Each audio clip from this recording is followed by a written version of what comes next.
Hello and welcome everyone to the ISCA Saturday Cup Series for the Asus 200 at Dover Motor Speedway. Miles the Monster has definitely been very hungry here as of late, so I wouldn't be surprised to see some more victims here tonight. But 200 laps here we have set around this mile track with heavy, high banking. This place burns tires up and it eats them for breakfast. I think that's what Miles subsists on. Of course, my name is Brian Britt, and we're joining the booth by Big Al. How you doing, Big Al? Doing pretty good, Brian. Just waiting to get this thing on the way so we can see exactly how many people Miles is going to chew up and spit out. I think this is also going to be the last race of this season. So a lot of championship implications going to be on the line here because this is going to be a one and done. Why don't you tell us a little bit more about that one? 100%. Well, of course, this is a 200 lap race. We'll get into the championship implications here in just a moment. We'll take a look at the race fact. Pulling those up, we have stages 40 and 80, just like on Thursday. 5 sets of tires, 4 actually down in the pits. 72 lap fuel window. Saw mostly on Thursday guys pitting around that 60 lap mark. So we'll have to. I think we're going to see much of the same here tonight. Curious though. But speaking of those point situation you were kind of talking about, this is the last race of the Cup Series season. Of course, another season will be starting up next week at Charlotte Motor Speedway. Can't wait to see that.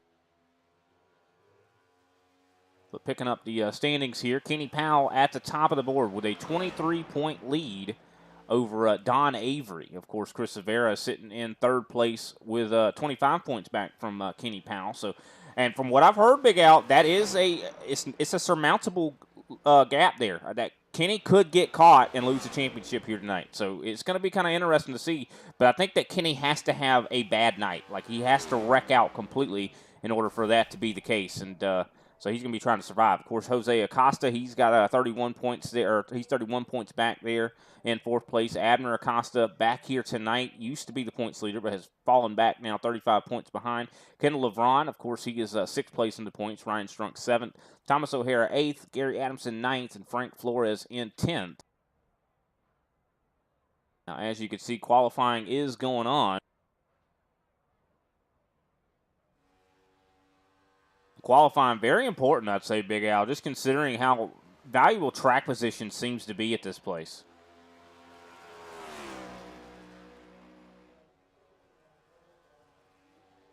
Just considering, though, you also want to try to hold a rhythm around this place. Don't try to go too hard because you sure will burn that rubber up, as you have seen on Thursday. I mean, we saw a lot of guys that shot to the front, drove, past 10 spots, got up to the lead, and all of a sudden fell off a cliff when it come to how the tires were handling. So this is one thing. You have to walk a real fine line when it comes to saving tires around this place.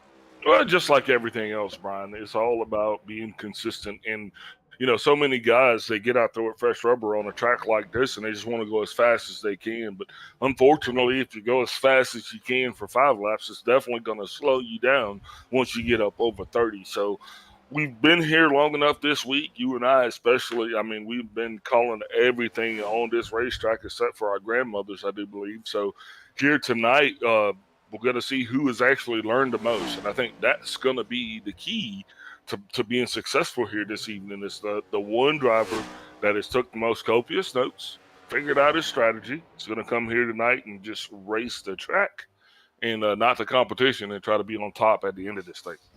Yeah, I think that what you said there is very important for these guys to kind of keep in mind to race the track and not the competition. Race your own race. Just be consistent. Don't slide the tires very much. We'll see how that works out. I know Darren Mullins, he's on the screen right now, was very fast in practice. Looks like he is going to jump up to that fourth place position. Right now, Don Avery holds the pole. And we talked about it before. This is the last race of the Cup season. Well, Don Avery's the closest one that can get up there to Kenny Powell and dethrone him. So he has got to have a near-perfect race here tonight. And on Thursday, you remember, he led the first 2 stages, won both of those. Can he do that again? Did he learn lessons on how to save the tire? Because that was his kryptonite late in the race. Yeah, absolutely. And plus, he doesn't have Mark Paget here to try to be the stealer of one's candy, if you will. So I do believe this is going to be Don's Avery best shot at actually coming out here tonight, putting on a show. If he can sweep the stages and win this thing, I don't know, man. It might definitely close those points up quite a bit. Just going to be depending on how fast that 24 G&G Camry of Powell's is going to be here this evening. 100%. And could Chris Severa come in and do something also? But I do believe we're running out of time here in qualifying. Most people have gotten their laps in, so we'll go ahead and take a brief step away, play our national anthem, and then we'll be right back with some racing action. Get your grid. Oh, say, can you see by the dawn's early light what so proudly we hailed at the twilight's last gleaming, whose broad stripes and bright stars through the perilous fight o'er the ramparts we watched were so gallantly streaming, and the rockets' red glare, the bombs bursting in air, gave proof through the night that our flag was still there. Oh, say does that star-spangled banner yet wave o'er the land of the free and the home of the brave. Race fans, it is time for those most famous words in motorsports. Drivers, start your engines!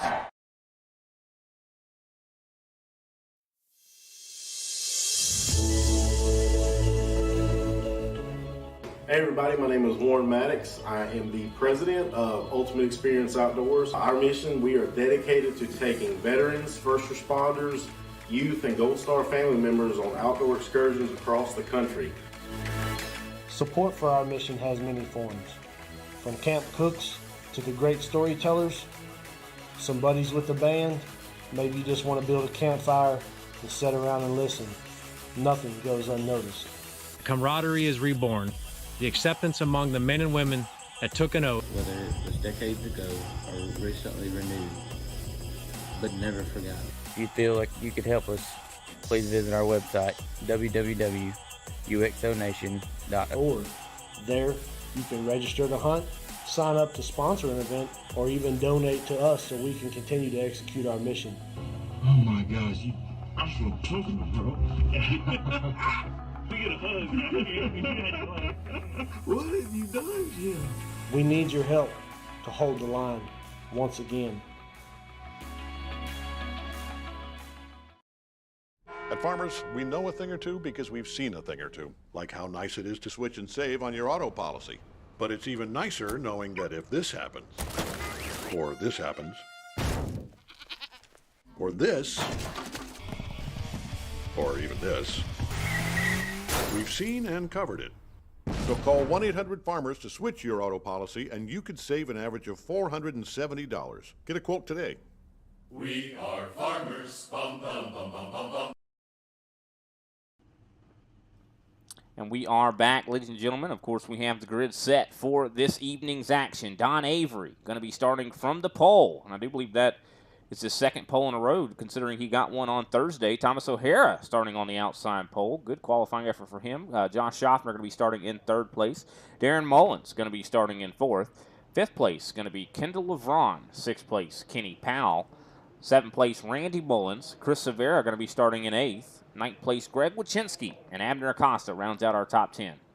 Little brother Jose is going to be starting in 11th. Wait, no. Big brother Jose starting in 11th with Gary Adamson starting in P12. Derek Jacobs starting in 13th with Wes Dobbs making his third or fourth start here tonight in 14th. And Andrew Layton's going to round out your 15-car field.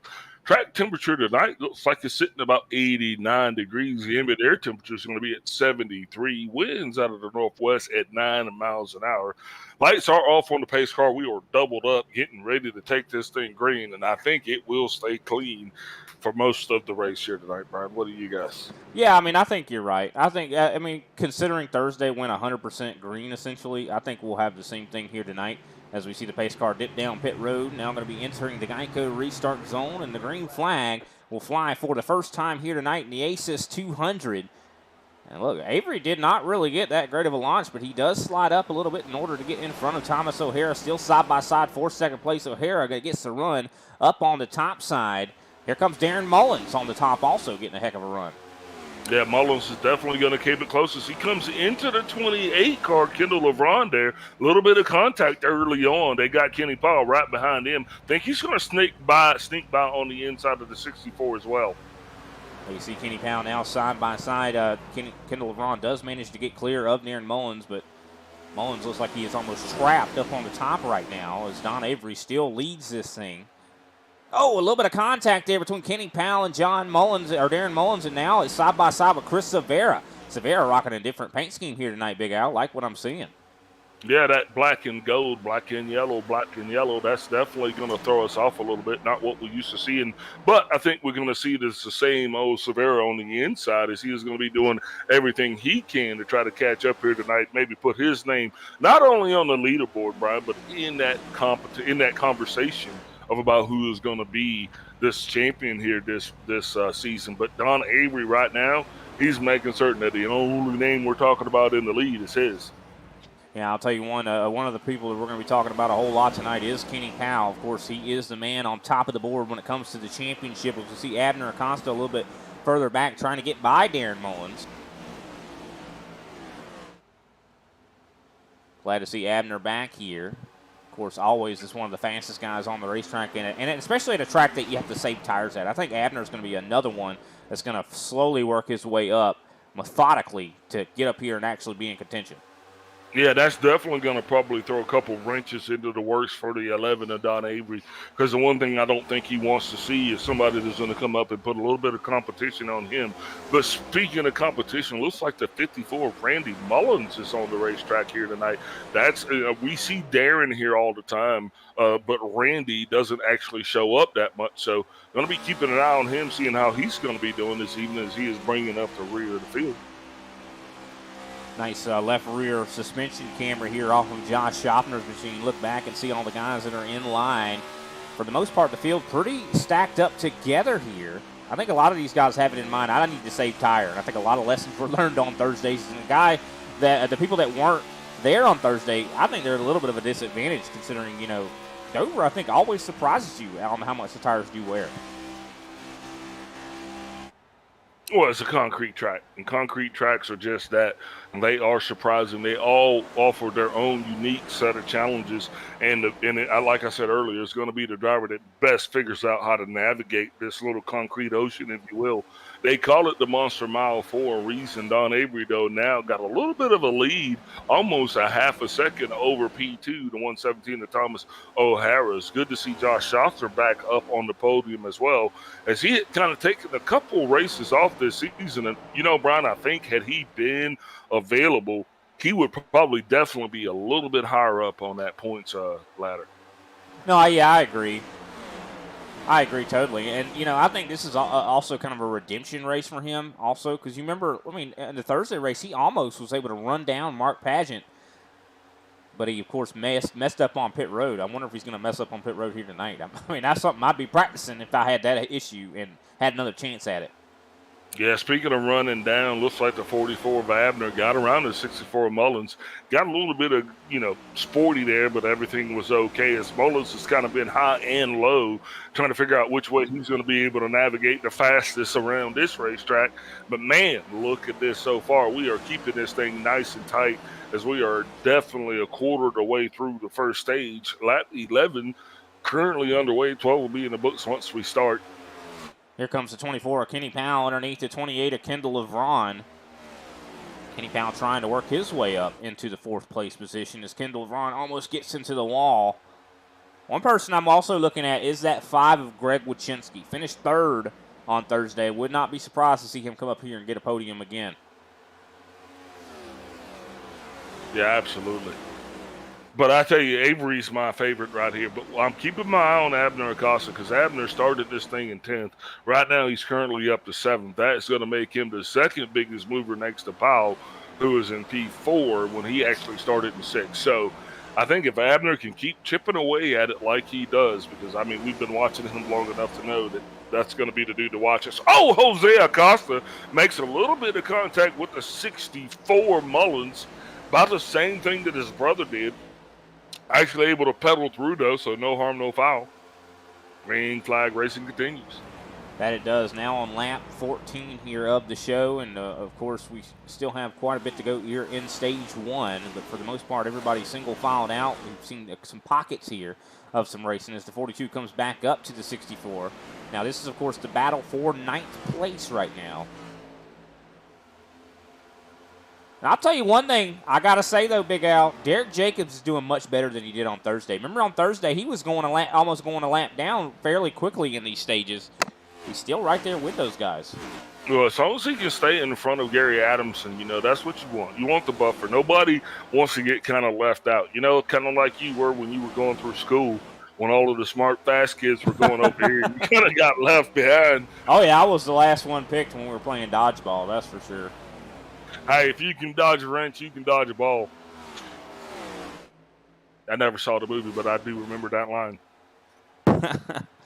Looks like Kenny Powell, of course, who has gotten by now Kendall Levron, is going to be trying to get by Schaffner. Schaffner has caught up to the rear end of the 111, or 117, I should say, of Thomas O'Hara.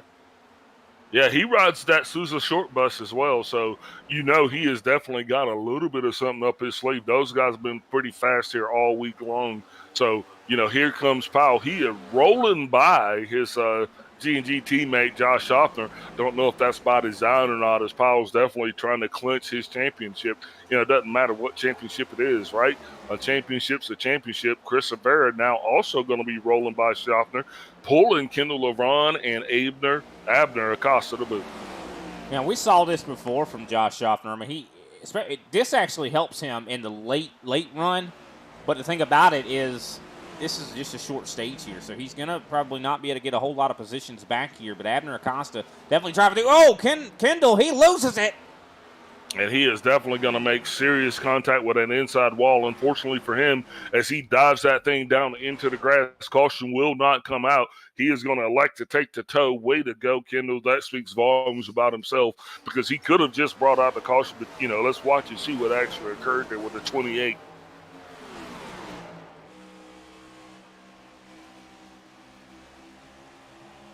Just all of a sudden broke loose, and it was in the straightaway, too. I think that That's somehow that the bump, car Ryan. unloaded, yeah.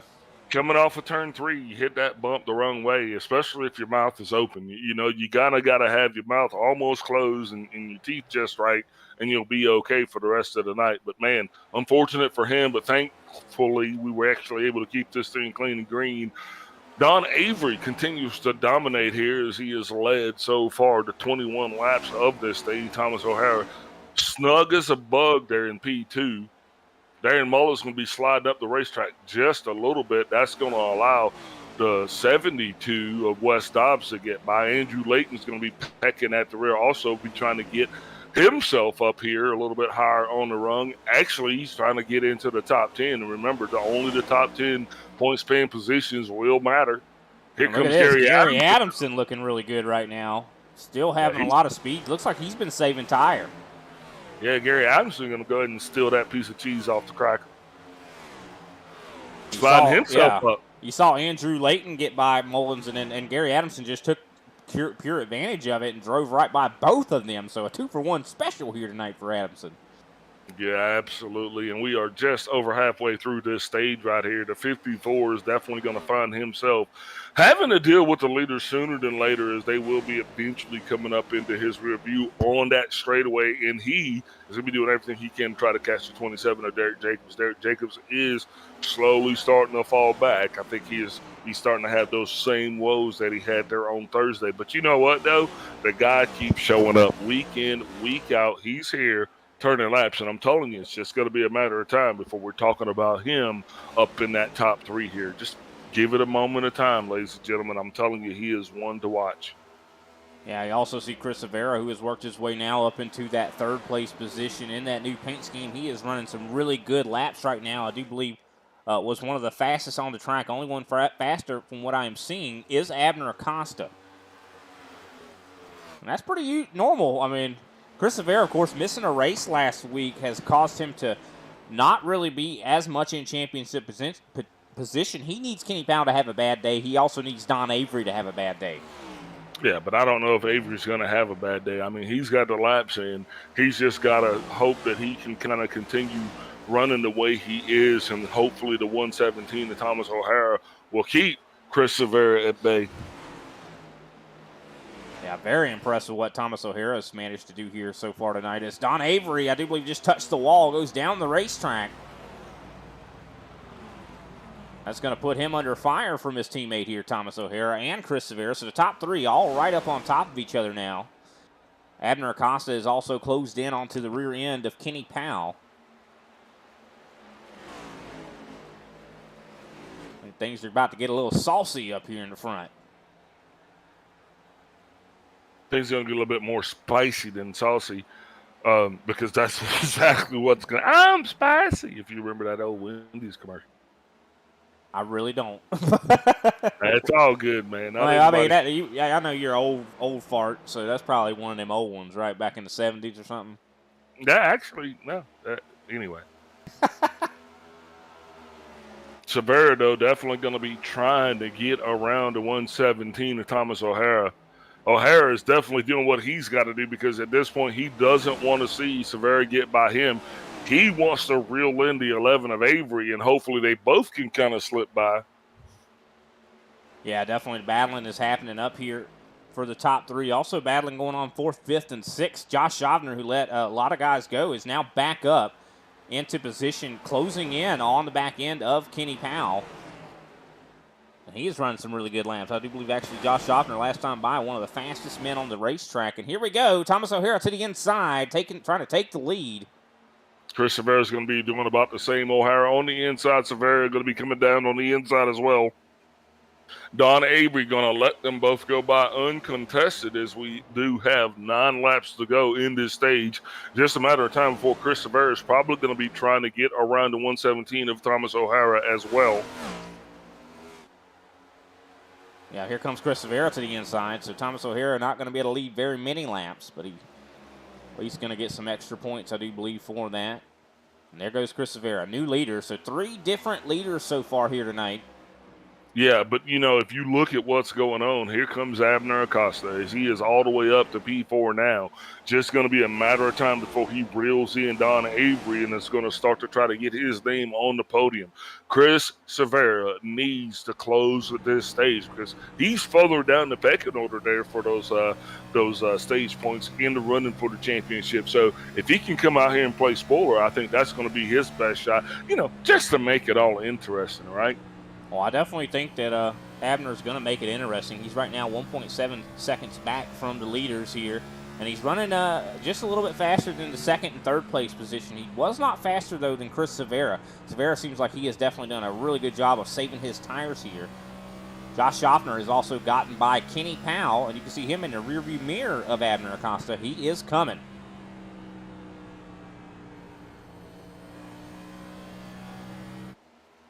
You can just tell how mechanical you almost have to be at this racetrack when it comes to the moves you make and things like that. You cannot overdrive this race car.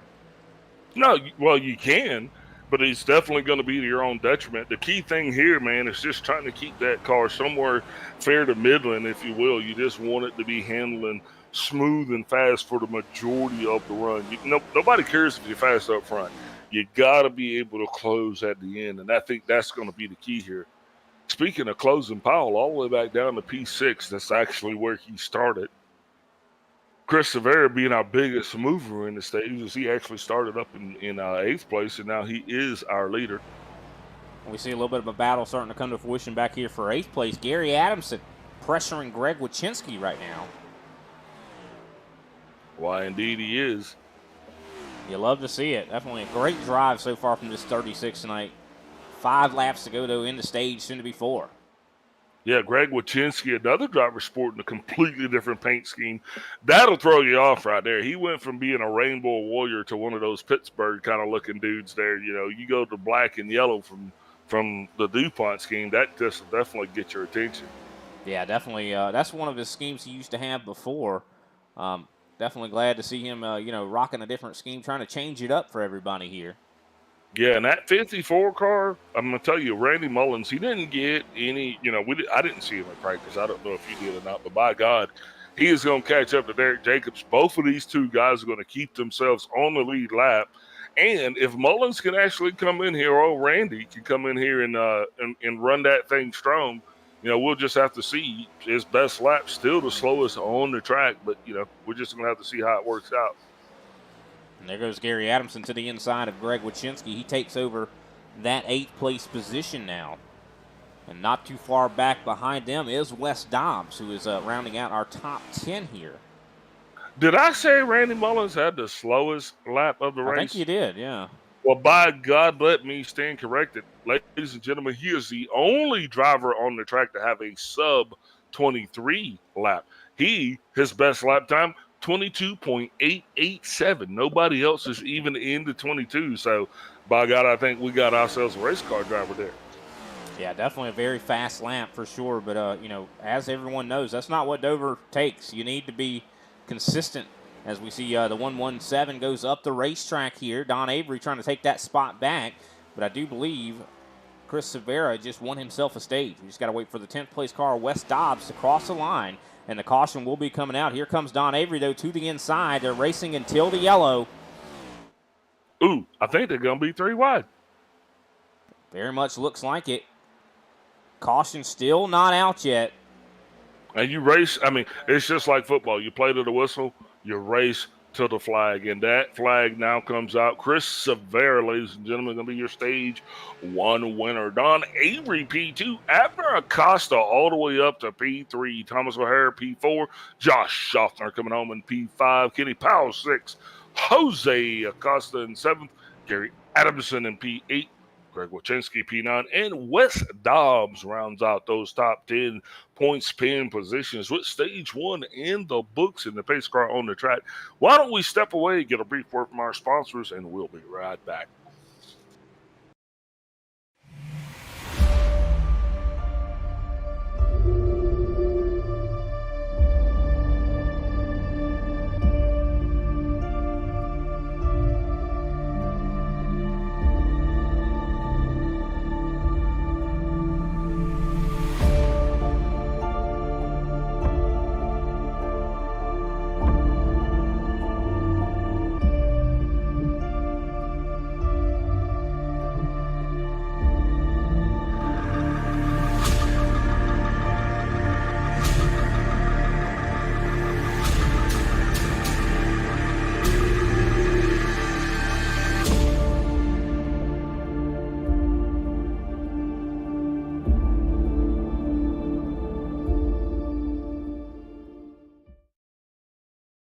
At Farmers, we know a thing or two because we've seen a thing or two, like how nice it is to switch and save on your auto policy. But it's even nicer knowing that if this happens, or this happens, or this, or even this, we've seen and covered it. So call 1-800-FARMERS to switch your auto policy and you could save an average of $470. Get a quote today. We are farmers, bum bum.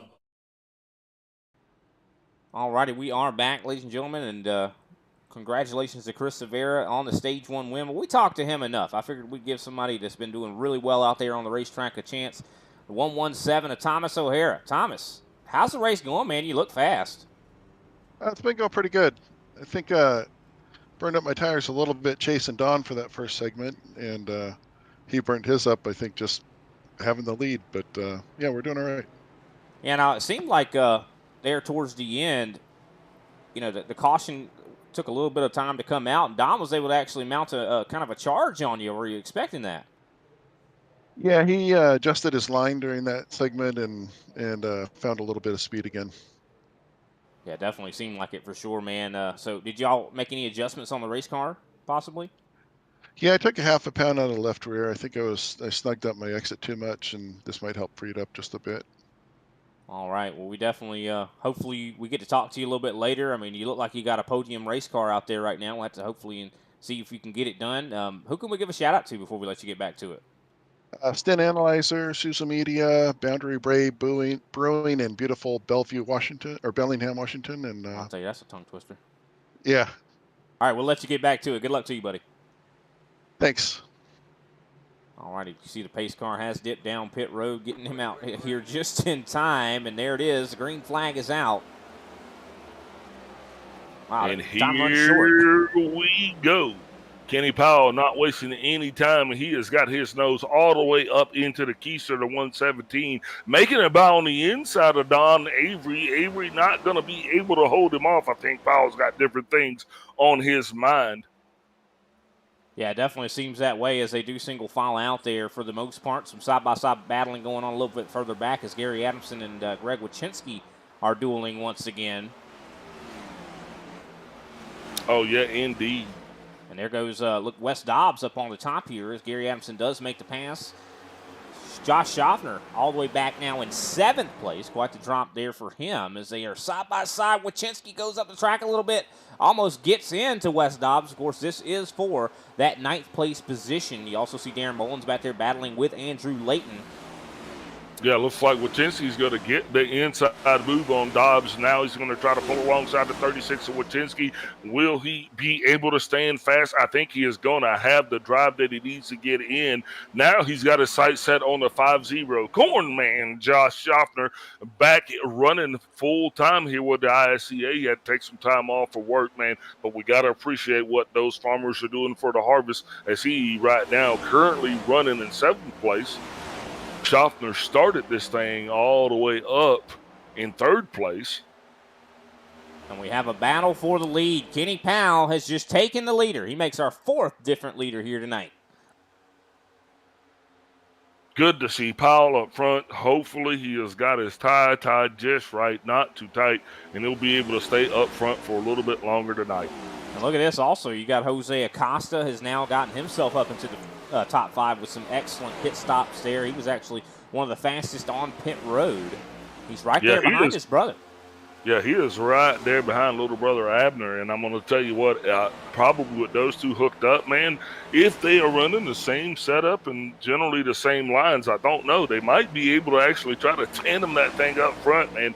But I'm telling you, with so many different teams here tonight that we can speak of, we've got G&G, we've got Triad, we got the Panresa Racing team, and DJ Racing. So right now, the ISCA is full and alive, Brian. And doesn't it just make you feel good? Yeah, very much does. Here as we see Josh Schaffner steadily dropping through the field here now, back to 11th place. Darren Mullins just got by him, and now here comes Andrew Layton going to be trying to get by him. And as Schaffner continues to slip back into the field, his teammate, Kenny Powell, not doing any such of the thing as he has now extended his lead out to 1.19 seconds, almost 1.2 seconds. So we're going to have to watch to see how well Kenny Powell does and if he can actually hold on to this pace, Brian, because if he can continue to run this fast for this long, he might just run himself right up into a championship. Yeah, I mean, it'd be good to get a stage win. I don't know, though. I mean, just considering we still have quite a ways to go here in this stage. I mean, anytime I ever see anybody get out to a lead like this, it makes me think they're burning their tires up. I mean, I don't know why it makes me think that, but I think Kenny might be falling to that temptation right now. Well, you know, and it is early in the stage, and one driver that I'm worried about is the 117 of Thomas O'Hara because, you know, he is sliding away, and I don't know if that's just, you know, because you want to run somewhere in about the 23.4, 23.5 range. That's what's going to keep it consistent for you. But, you know, maybe he's slipping back because he's all the way in 7th place, and that could be by design. Yeah, nice tiny line we got right here as Chris Severa holds third place.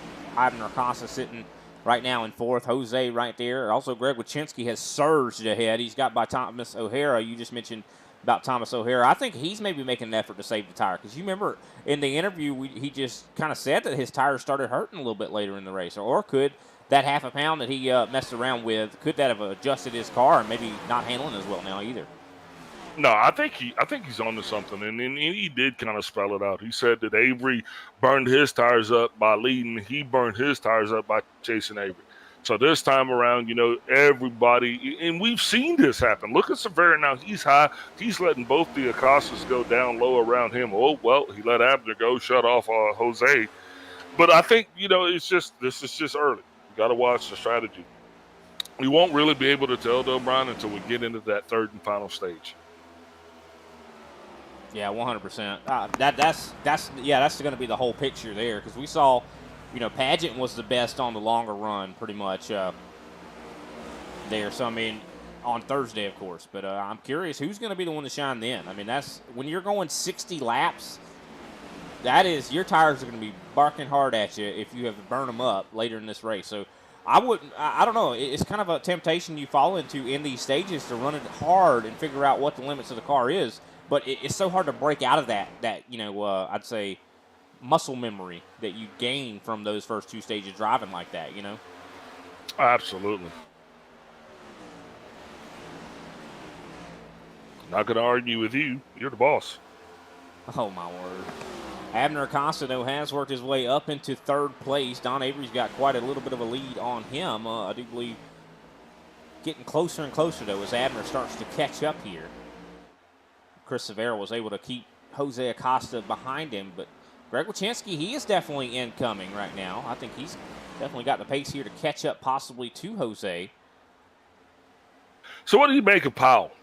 What are your thoughts on what he's doing here? Because we got 20 laps to go here in this stage.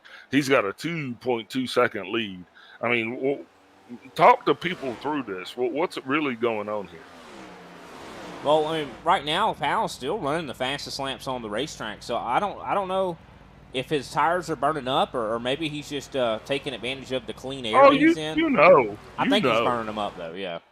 Okay, just say it. Don't be scared. I mean, come on, say it. You want to say it. I did say it. He's burning them up. Oh, Kenny Powell, your leader here, he has pretty much dominated all of stage 2, but we've seen this happen before where drivers actually get out there and they drive off to a good, solid lead just to be reeled back in like a catfish. So we're going to see here, Don Avery definitely learned a lot during the first stages. He was doing what Powell did. It kind of cost him. So we're going to see now if he's going to take a page out of his own playbook here, try to reel Powell in and maybe secure himself a stage win. But we got a lot of other drivers that started this thing way back in different positions. You got to look at the 44 of Abner Acosta. Abner now up to P3, Brian. And if you remember at the end of stage 1, he was actually up challenging to be on the podium here. So I think now he is going to be looking to try to rinse, wash, and repeat. And I think he's going to try to get up there, reel in Avery, and possibly put a little pressure on Powell. Yeah, I think he will. I mean, looking at lap times now, Powell is starting to fall back to the mean here. And Don Avery was pretty quick, though, 24.013. These guys are very, very close in lap times right now. Greg Wychinski, I do believe, just got loose, went to the bottom of the racetrack. And that's going to give Thomas O'Hara the position back. So it looks like Greg Wychinski maybe was also burning them up a little bit here. Gary Adamson right there behind Wes Dobbs. Glad to see Wes Dobbs in this series. Definitely expect that he's going to be doing well for sure. I wouldn't even be surprised to see that 72 get a victory at one point. I know he's all about tinkering, loves to solve the problems. And anytime you're building a race car, Big Al, solving problems is going to be what you're doing. Well, yeah, amen to that, brother. Here comes the 62 on the rear end of the 44. So you're talking about Abner maybe trying to catch up there to Powell. I don't know. I think he's got other problems in mind right now as Chris Severa goes to the inside, going to be trying to take this podium position away. 15 laps to go here, soon to be 14. Yeah, now maybe that was Severa's go time memo. Maybe that's what he got. You remember last time, the last stage, Chris Severa was able to work his way to the lead. Of course, he has less time to do that in this stage, just considering we had those caution laps. But for the most part, it's been clean and green. The only incident we've really seen here tonight was Kendra LeVron. Of course, he is, I do believe, out of the race car. I don't know if that damage was enough to. I don't know. Do you think? I mean, I don't think you got a meatball flag whenever that happened. But it's definitely frustration, I would assume, probably kicking in on that 28. Unfortunate. I'm gonna guess if he did get a meatball flag though, because he did hit the wall pretty hard there. But then with the toe, but if he would have stayed in, his car would have been fixed by now. I just think he just kind of, elected to just go ahead and call it quits on the season. Yeah, and also got to keep in mind, I mean, ISCA known for green flag runs. You spend 8 minutes in the pits trying to fix a toe link, you're going to go a lot of laps down. So, I mean, I could see that being demoralizing for sure, as we see Chris Severa trying to catch up here to Don Avery.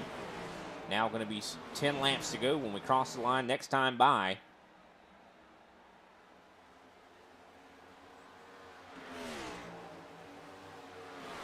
See Thomas O'Hara starting to catch up to Jose Acosta. So Thomas trying to work his way back up into the top 5. Of course, he ended stage 1 in 3rd place. A little bit of a loose condition there on the exit. Josh Schaffner also working his way back up through the field. He was, I believe, lowest he's been all night is 12th. Now is sitting in, I do believe, 9th place. Starting to catch up here to Gary Adamson.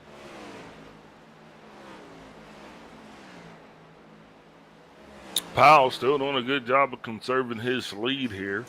8 laps left to go in this thing, and I'm going to tell you what, I think Don Avery is definitely going to be hard-pressed if he is going to try to catch up to Powell. Like I always say, catching him's one thing. Passing him's going to be something totally different, as Avery probably going to have his hands full just trying to keep the 62 of Severa at bay.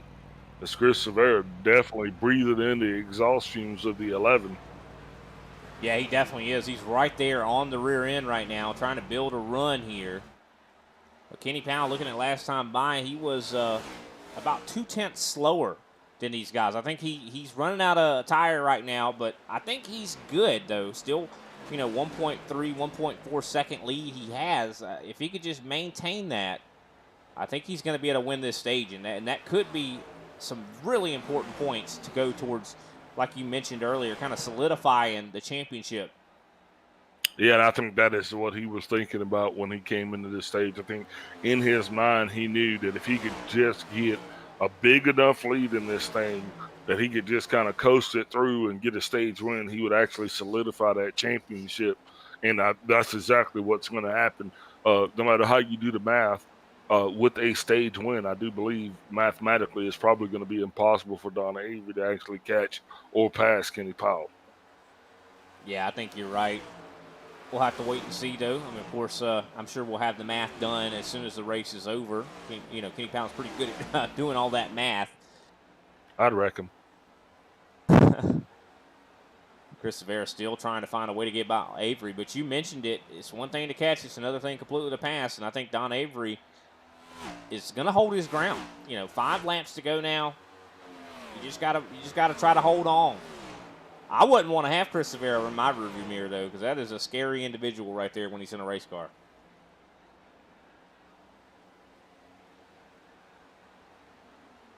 Well, there's worse guys to have behind you, that's for sure. I mean, here, I do believe he's going to be running out of time, as Avery is starting to pull away once again here.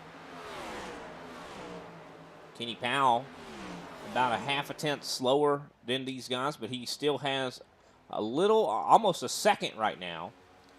As we have 3 laps to go. They still could catch him. I mean, they are closing in quickly right now. Oh, he is bleeding from his eyeballs right now. I mean, everything that he ate for dinner today is sitting right there in his gut, and he's screaming at his throat.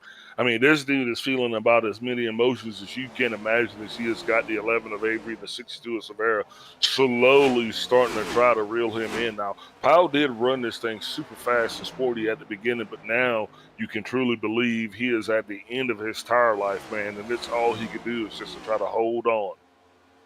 Yeah, really, though. I mean, last time by 24.922 versus Don Avery, 24.674. So that was well over 0.2 faster.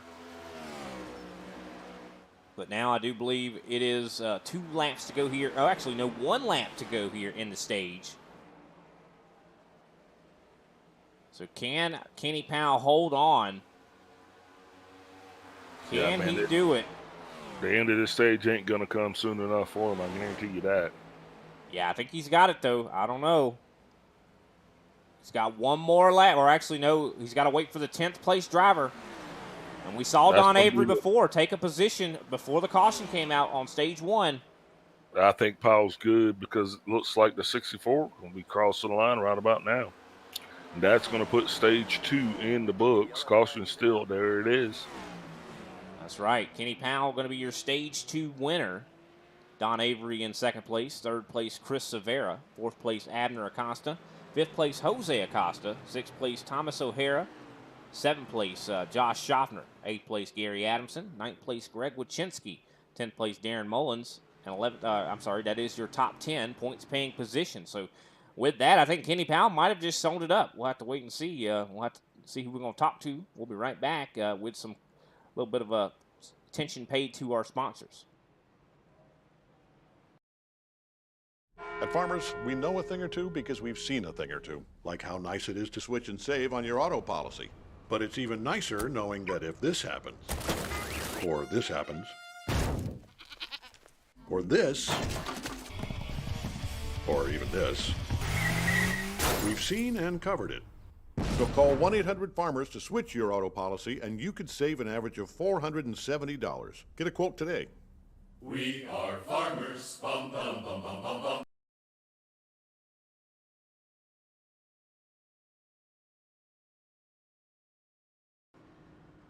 Alrighty, we are back, and as you can see, they are taking their pit stops right now. We'll be waiting on Kenny Powell to complete his stop, and we'll be chatting with him after that stage 1 win.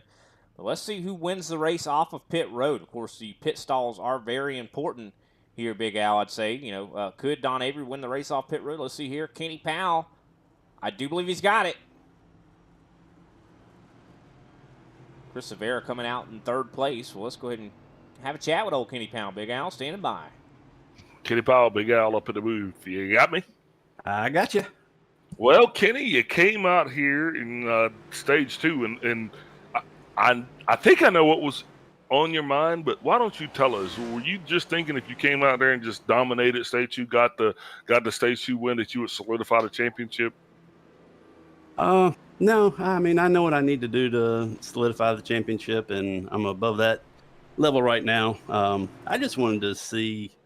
That was an experiment, and I think it paid off for me. So I'm happy that that worked out the way it did, and we'll see if I can be in the same spot at the end of the race. So that experiment, is that going to have any kind of effect on the outcome of the race? Please tell.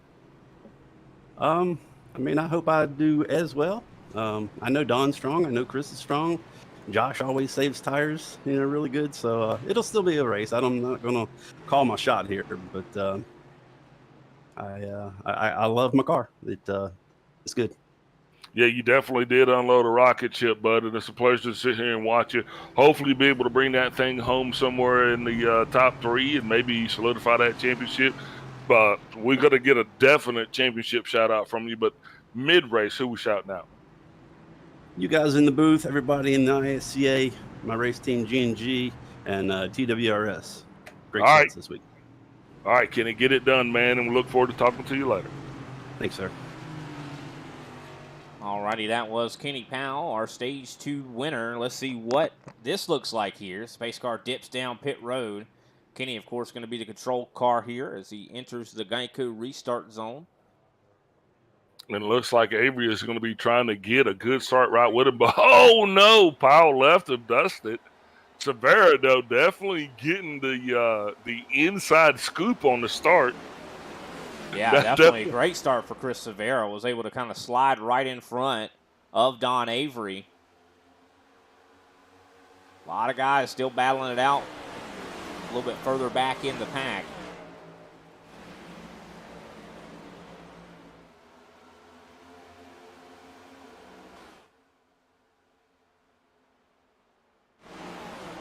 Kenny Powell in the lead, though. I mean, I like what he has a lot of confidence, Big Al, and I think that's big. But I still feel like those guys reeled him in the longer run. So I'm wondering if maybe he's going to change his plan there a little, because I feel like that experiment, while it was successful for the stage, is it going to be successful for the actual race itself, this final stage? I think it might be more successful for the post-green flag pit stop. I think that's what he's probably setting himself up for. Could be, but here comes Chris Severa on the top side. He's trying to make this pass stick, and he gets the momentum. I think Kenny Powell, that time by, Chris Severa led the lap. Yeah, I'd let him go. I don't think that's in Kenny Powell's blood, buddy. Well, I mean, sure, yeah. I'm just saying Big Al, Of course, I joke when I say I'd wreck him, but, at this point, you just really got to look at the bigger picture, and the bigger picture for Powell is the championship, not to get out here and actually let Severa prematurely cause him to alter his strategy or even wear his tires out. Now, he did get out to a commanding lead in stage 2, 2.2 seconds to be exact. So, that's a lot of speed, and you don't just kind of pull that kind of gap on people without actually, having a plan. So we're just going to have to see how this one plays out, man. Yeah, definitely. We do have a little bit of battling going on a little bit further back. We just saw Thomas O'Hara falling back, I do believe, into the 9th place position. He just got passed by Darren Mullins, Greg Wachinski, and Adam. Sorry about that. I forgot his name for a second there. Gary Adamson. Yeah, but no need to worry right now. I think everybody's just gotta get in line. We're not even halfway through this thing. You got to get a green flag pit stop in. You just want to make sure that you got to keep your tires intact to be able to try to get up to 65, 70 laps on those things before you actually have to bring it on down pit road. Well, new leader Chris Severa has passed Kenny Powell. Got a little bit tight there off the corner, a little bit touch on the wall. Of course, what kind of happened on Thursday, Big Al, from what I recall, these guys pitted around 143, 144, 145. That seems to be where they all came in, almost a 60-lap run. To wait and see if that's going to be the case here. Look at that, Don Avery now going to be trying to get by Kenny Powell. So I think Powell may be actually making an effort to save this go-around.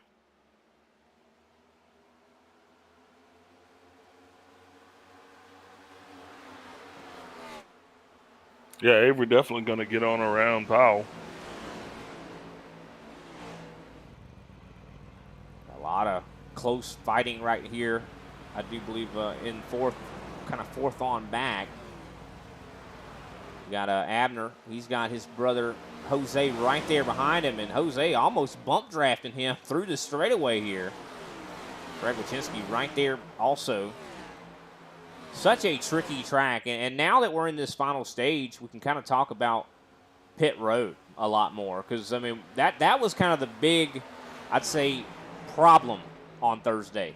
It's so hard to get down there without wrecking the race car.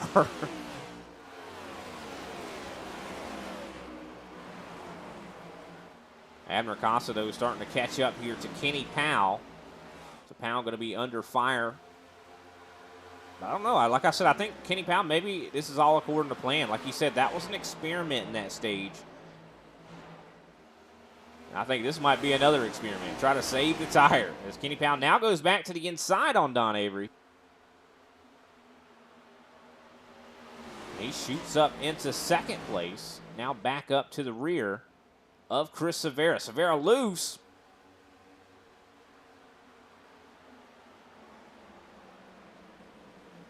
Yeah, that G&G Camry that Kenny Powell is driving, it seems like he's just trying to save the tire, and then he just flips the switch, and he's right back fighting for the lead, Big Al. It's crazy to see it, and he's got the lead back here.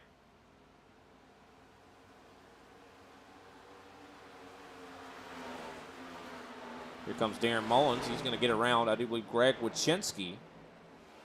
As we are closing in on the halfway point, you see Gary Adamson on the bottom here trying to get by Wachinski also. Totally different closing in on the halfway point of a race with the ISCA guys than it is with other leagues. You know, just sometimes that halfway mark, man, it's elusive. It's hard to get there, and then you don't even know what it's going to be like on the other side. Now, the reason why I said all of that, ladies and gentlemen, is simply to say I'm excited because that just lets me know that we're getting closer and closer to green flag pit stops.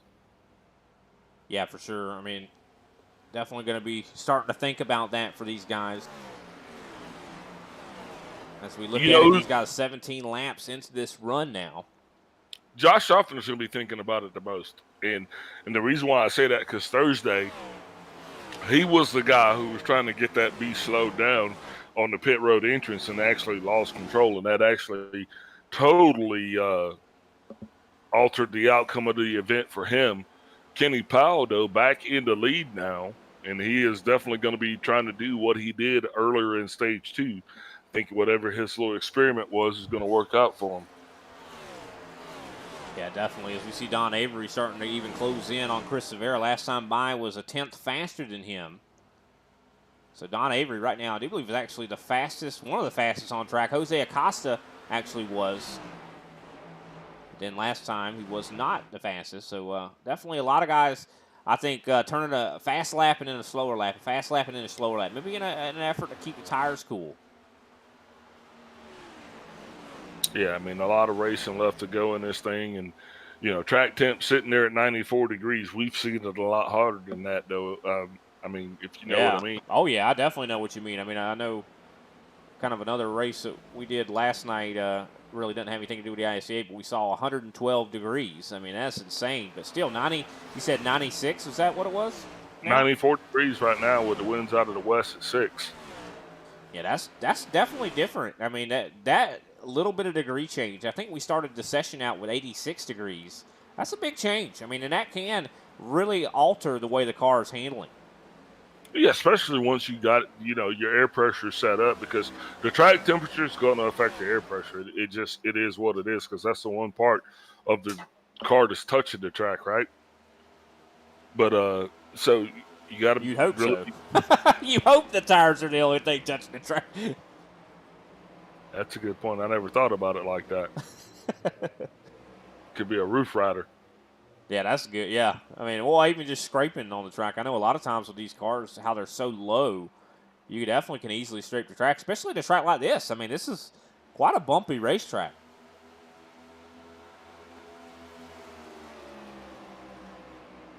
So far, so good. So far, so clean. As we see Kenny Powell still up in the lead. He's got about a 0.7 of a second lead right now. Chris Severa last time by and Don Avery were a bit faster than him. But I'll tell you who's been faster definitely consistently. It has been Abner Acosta. Acosta is closing in quickly on Don Avery. Yeah, I mean, Abner's putting out some blistering lap times, though, you know, and that's going to be the key. Because as this thing continues to run on, it's going to be he who actually can be faster longer. You know, and I think the guys that are the first 4, I think they're solid. And you know, because, well, actually the top 5, all the way back to Jose Acosta, who is in 5th place. Those guys are nice and tight. Then you got the 36 of Gary Adamson in 6th place, and you go all the way back to maybe the 64 of Darren Mullins. You know, that's almost that second group, but Mullins is really kind of on an island by himself, if you will.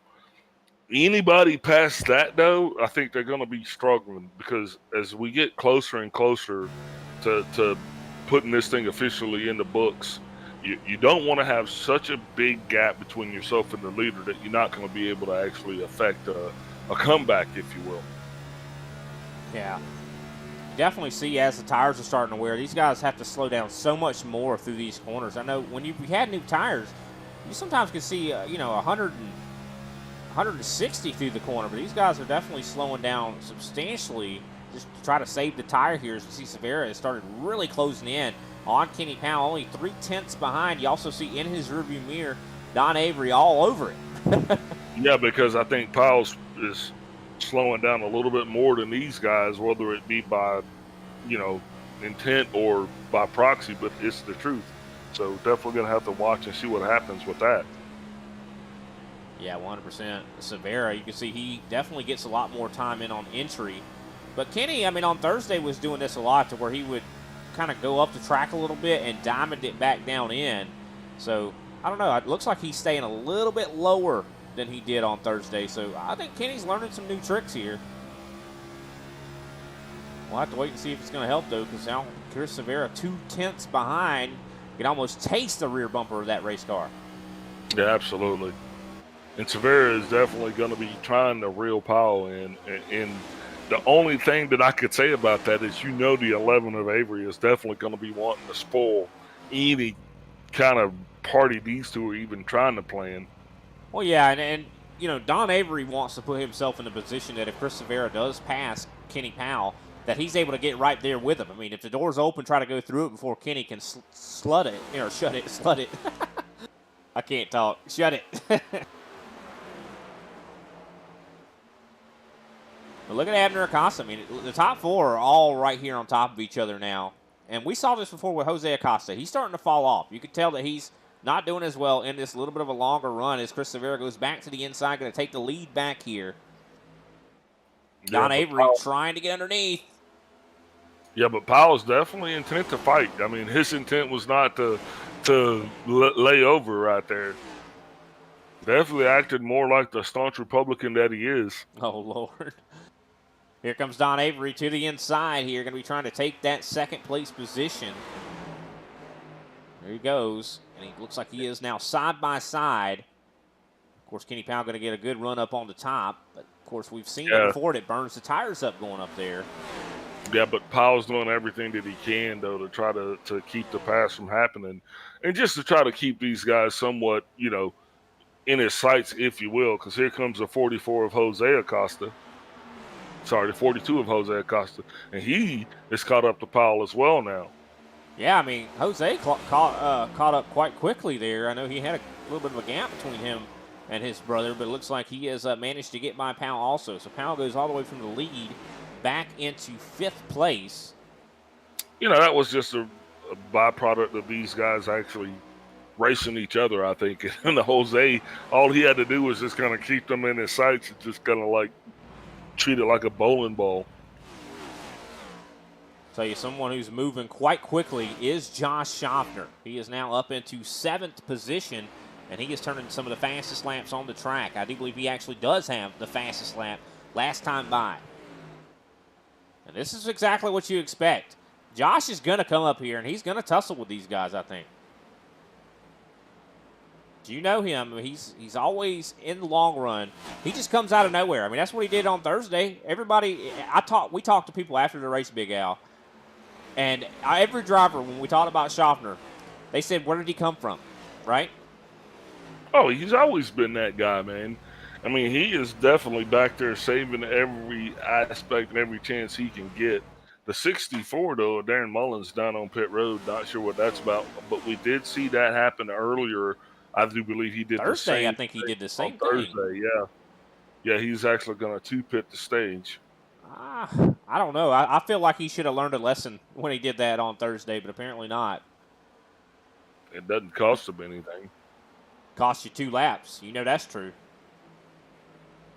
Looks like he's going to be able to get by with, looks like he's going to only lose a lap right here on this one. On mine right now is showing him 2 laps down.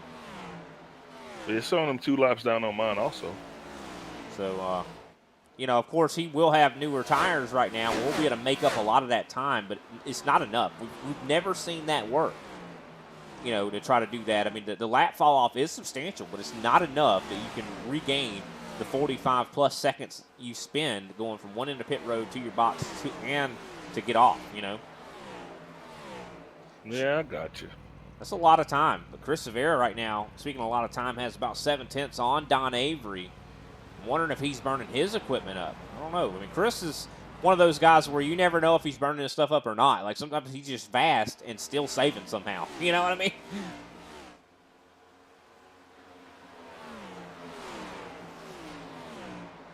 But Abner Acosta drilling away at this little bit of a gap between him and Don Avery.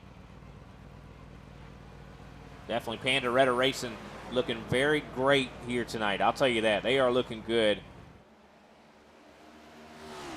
Glad to see them back in competition. Because, I mean, every time you see that 44 or 42 on the racetrack, they make things interesting.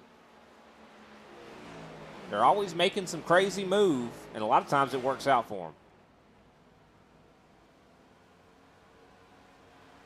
Well, those moves are calculated a lot of times. You know, even though they might seem a little extreme and a little crazy, generally they are very well calculated.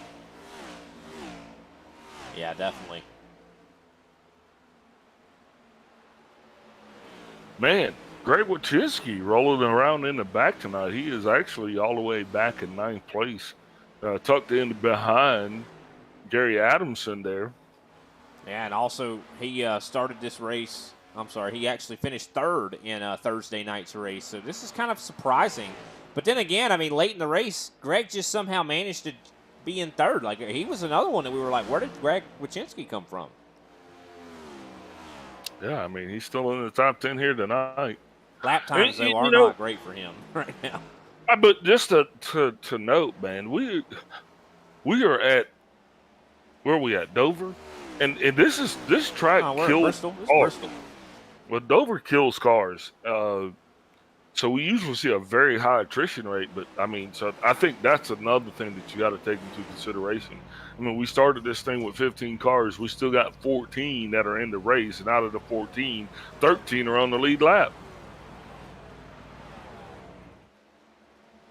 Now 44 laps into this run now, Big Al. And one thing I've noticed that's different from this race than Thursday compared to what Don Avery's performances looked like. Last time by, he was one of the fastest cars on the racetrack. Last time on Thursday, by this point, 44 laps, he was struggling. It does not look like there's a struggle in that race car right now. Now it looks like he is actually able to kind of maintain P2. And look, with Abner Acosta on this review, that's not a bad feat right there. Oh, Abner usually is in the lead. You saw Darren Mullins just get by after we just remember mentioning him pitting. We talked about him losing 2 laps, so he's about to take one of those laps back. Yeah. But you just let him go, because what caused him to have to pit so prematurely is what he's doing right now. Yeah, well, I mean, of course, they have so much difference in the tires. I mean, it's 40-plus laps different. So, I mean, and you're not racing him, so why would you not let him go?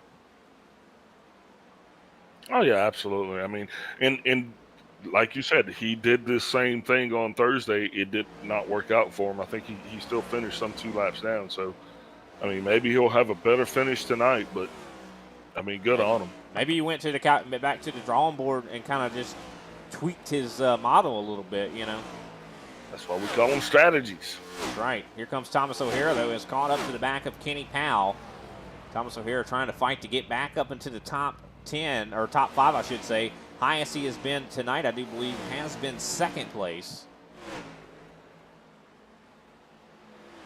But look at that green car in the background is also coming. Kenny Powell last time by 25.2, so he is starting to really struggle right now.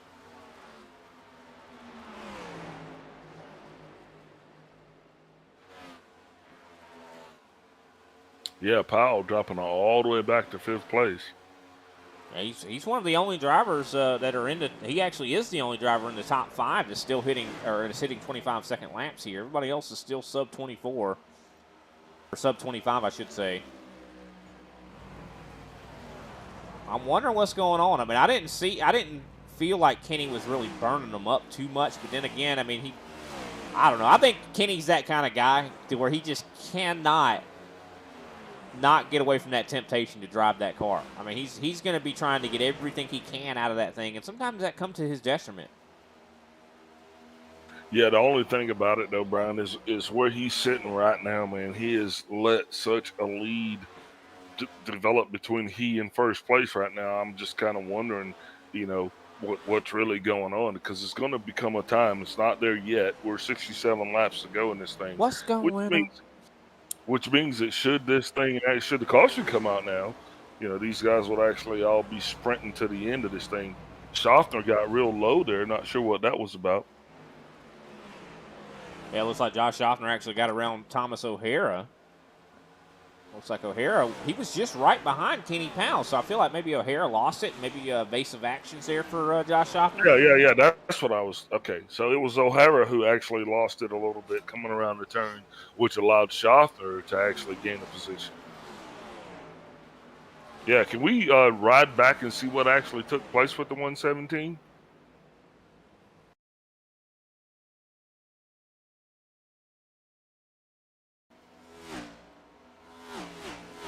Yeah, it's right here. He was behind Powell. Take a look back and see exactly what took place here. Hope we didn't go back too far. But Josh Schaffner's right there, so I would assume it's very, very close to when this happened. I mean, you see that, Thomas O'Hara's right on the rear end of Kenny Powell, so he's getting very little downforce right now. Oh, Don Avery really, really loose there. Uh-oh. Aaron, that's exactly, yeah. I think Thomas O'Hara just got loose. Yeah, that's the same thing that Don Avery just did. So, yeah, totally understandable. See if we can't catch this happening to Don Avery. Yeah, Avery was running right up with the 27. Here he is right here.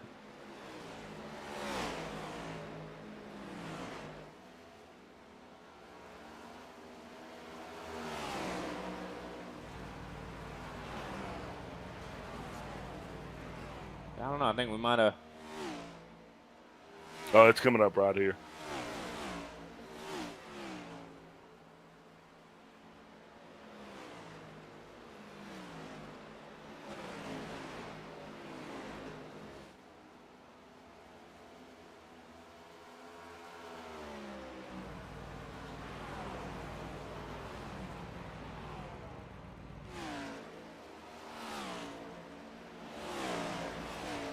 Well, I don't know if it's coming up, Big Al. I think we didn't go back far enough, but that's okay. Well, let's get back to the present day. Yeah, let's go ahead and get live. Sorry about the little scavenger hunt. We just went on a little bit of a scavenger hunt there. Just trying to cover all of the action as it's going on around the racetrack. And sometimes, there's times where we've been calling races and there'll be somebody that wrecked out on lap 37 and we didn't catch it. So, unfortunately, these guys just got a little bit loose. Everything's okay, though. Josh Schaffner got around his G&G teammate, Kenny Powell. Yeah, now he's going to be trying to work his way up there to Jose Acosta. He's got a long way to go, though. I do believe a little over a second in between those two. We're on lap 142. Now, this is the time when green flag stops. Speaking of stops. They started. Here comes Randy Mullins in the 54 car. He is down pit road as we speak. Yeah, I think anytime we're going to see the majority of these guys starting to pit here. Do you think they kind of make it more manageable, try to get it back as close to 40 as possible?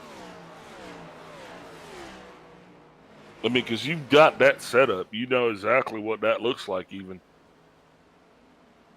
Well, I mean, I don't know. I mean, I feel like splitting it in half is probably your best way. Maybe go a little bit longer. But you're saying, go maybe run the gas out and that what you're trying to say? Pit road. Well, I don't know. I mean, I'm just saying for some of these guys, they're going to want to try to go as fast as they can. Like if you look at what Baron Mullins is doing in a different perspective, maybe you just run that thing until you can get it as close to that 40-lap setup as possible because you know about how fast and hard you can drive that thing. Yeah, I mean, definitely could be the call to make. I don't know, but I mean, it just hasn't worked. Greg Wojcinski, as well as the 72 down pit road. Don Avery pit road. Kenny Powell pit road. Thomas O'Hara pit road. Everybody pretty much waited to 145 or 146 here to go down pit road. So I don't think Thomas O'Hara was actually able to get in. It slowed him down. Maybe it's going to cost him another run. Oh, no.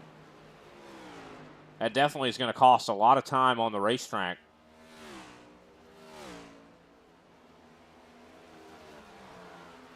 Chris Severa still out there on the racetrack, though. Has not brought it down pit road yet. Yeah, with 54 laps to go, Severa is your leader, and he is followed closely behind by Abner Acosta as well as Jose Acosta. Yeah, getting definitely close. Here he goes. Oh, this ain't going to be good. This could be a caution.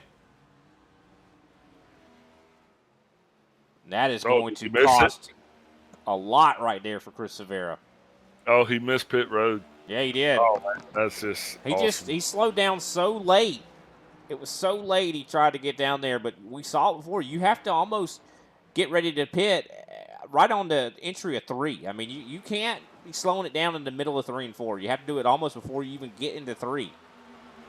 Well, I'm going to tell you what, that's going to cost him a lot. It's the 42 to 117 all down pit road now. Obviously, Severa should be pitting this time by.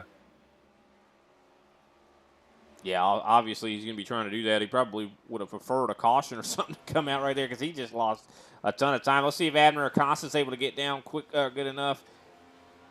Very clean pit stop or entry for Abner Acosta. What a clean entry there, Big Al. Severa not coming in, electing to stay out a little bit longer. I think he's going to try to drive that time back, if you will. I mean, that's his best shot at it anyway. He is now the leader here. Everybody else essentially has pitted. Yeah, that's a true story. I think he's bringing it down now. He slows down way earlier this time. Could have been worse. He did lose that time, and he's not going to get it back unless a caution comes out. And you know the ISCA, there's not a likelihood of that. Yeah, but you know what? At least he didn't get a black flag, right, for an unsafe pit entrance. Yeah, 100%. At least he didn't do what Josh Schaffner did. Otherwise, he'd be multiple laps down. Yes, he does at least leave himself a fighting chance. Change only right side tires, throw some gas in that thing, and I think he might have a shot at it. Kenny Powell going to be trying to get by Abner Acosta while Abner gets up to speed. 27 of Derek Jacobs now making his way back off of pit road. See Abner and Kenny Powell now side by side for what effectively I do believe will be the lead.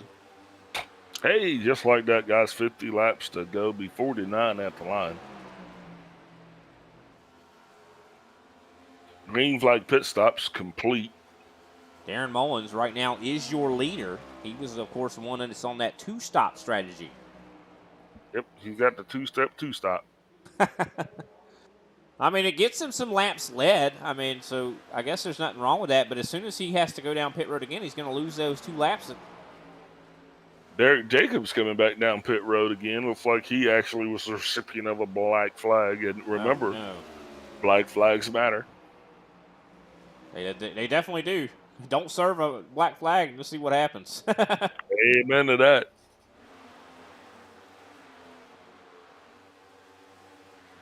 Chris Severa getting it back on the money move.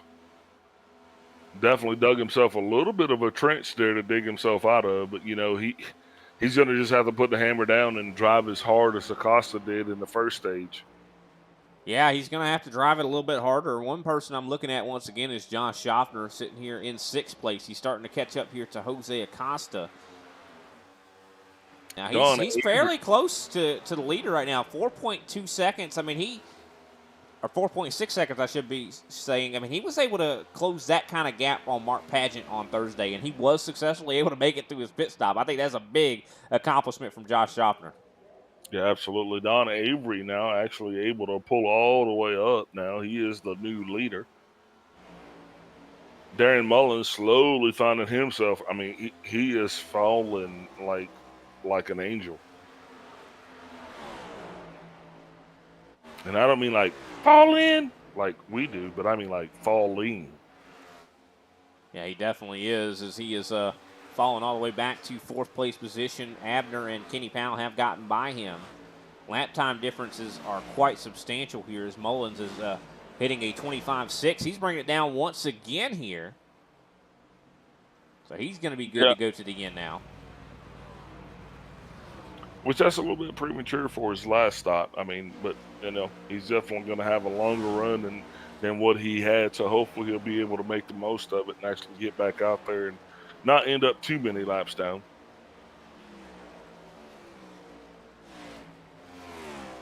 But just like that, 43 laps left to go in this thing. Don Avery is your new leader. He is currently getting ready to try to battle at Wes Dobbs in the 72. Dobbs is going to be trying to stay on the lead lap. Yeah, definitely going to be fighting hard to do exactly that, but don't know what he could do right now looking at his lap times. Don Avery about 0.2 faster than him that time by. Yeah, and Avery doesn't want this right now because what he wants to do is he wants to make as quick a work as possible of these guys so he can get on down the road like they did in the movie The Oz, because he has got the 44 of Abner Acosta slowly trying to reel him in. Yeah, that's not someone I want to be trying to reel me in. But, you know, all Don's got to do, he's got to just look forward, race the racetrack, try to save his tires. I mean, he's looking good. I mean, before the pit stops, he was holding off Abner fairly well, I'd say. So if he could just stay right where he's at, and he's got about a second lead on Acosta right now. Yeah, the 84 of Andrew Layton, though, actually, I mean, he was actually able to slip into the stream of the leader, Don Avery, and that actually allowed him to get by the 72 of Wes Dobbs. And here comes Abner Acosta, as he is going to do the same. 40 laps to go in this thing. This is going to be about that run that everybody's comfortable and accustomed to. So drivers have a good gauge right now of how hard they can drive in order to make this thing stick.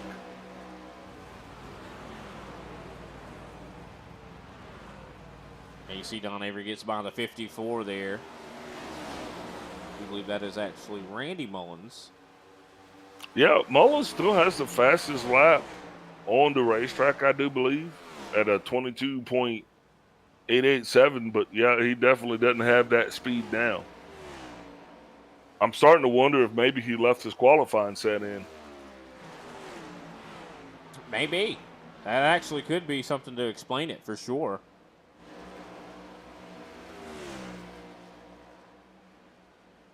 Let's do a quick rundown of the field here as we're getting closer and closer to the end of the race. Don Avery in first place, Abner Acosta second, Kenny Powell third, Jose Acosta in fourth place, Josh Schaffner fifth, sixth place Chris Severa, seventh place Thomas O'Hara, eighth place Greg Wachinski, ninth place Gary Adamson, and 10th place Andrew Layton. Of course, Andrew and Wes Dobbs a lap down. Sorry.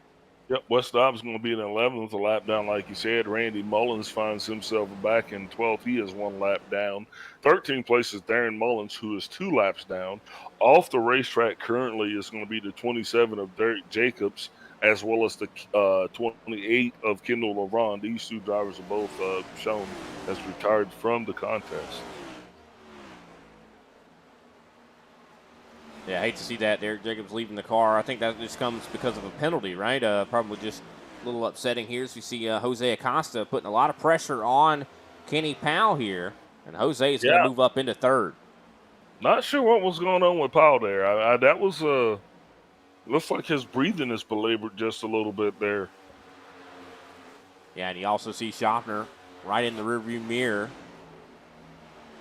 Going to be trying to work his way up. Don Avery still your leader, but he has like 0.3 on Abner. Abner's coming. Abner's passed him already. You are right. I'm sorry. Yeah, I Abner, read my little thing here.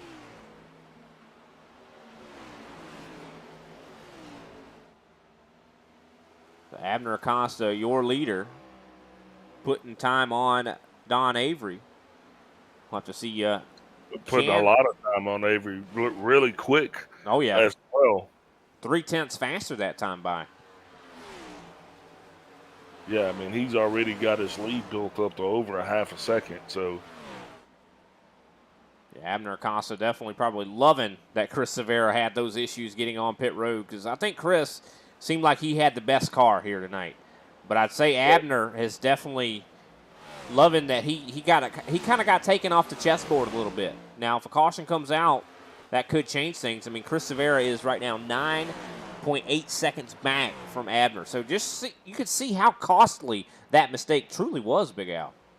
oh yeah, absolutely. But that's what we talk about all the time. You race for show and you pit for dough. Getting in and off a pit road, man, it has cost not just Chris Severa, but man, this costs a lot of champions. Pit 100%. road shenanigans. Man, 31 laps to go in this thing, and Abner is doing everything that he needs to do. That he is. Also, Jose Acosta trying to do everything he needs to do. He was actually much faster than Don Avery that last time by. Avery having to tussle with lap traffic, I think, has really been the thing that's hurting him the worst. But Jose Acosta starting to close in. Jose's running really fast laps right now. Actually was a little bit faster than the leader that last time by. Not this time by, but the time before that he was a little bit faster than Abner. Yeah, man, and since we ran down the gamut, we were all the way up to only 8 cars left on the lead lap. It's Gary Adamson, the last victim. Still definitely been a good day for Gary Adamson. I think he's been getting more competitive, it seems like.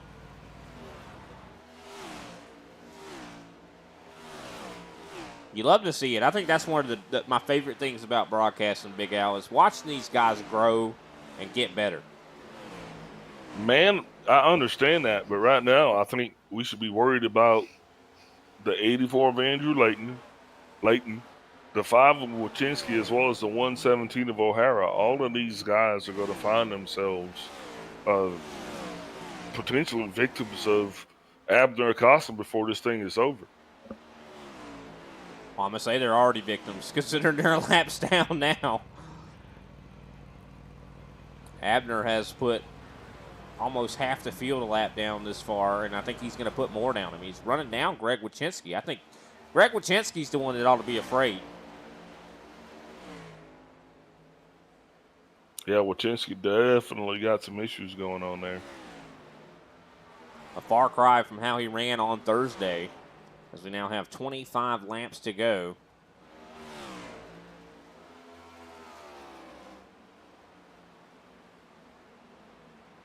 Abner, or I should say Jose Acosta, still closing in on Don Avery.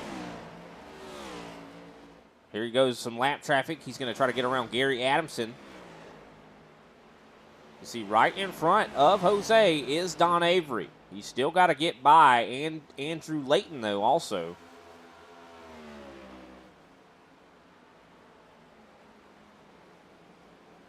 Yeah, I think this is a track that lap traffic probably is the biggest obstacle, or not the biggest obstacle, but it definitely turns it up a notch when it comes to yeah, it's definitely a difficult track to pass at. So anytime you add in the fact that you got guys that are obviously going to lap down because their cars aren't handling the best, and you're out there trying to navigate with 30-plus laps on your tires, yeah, it's a pretty shitty recipe.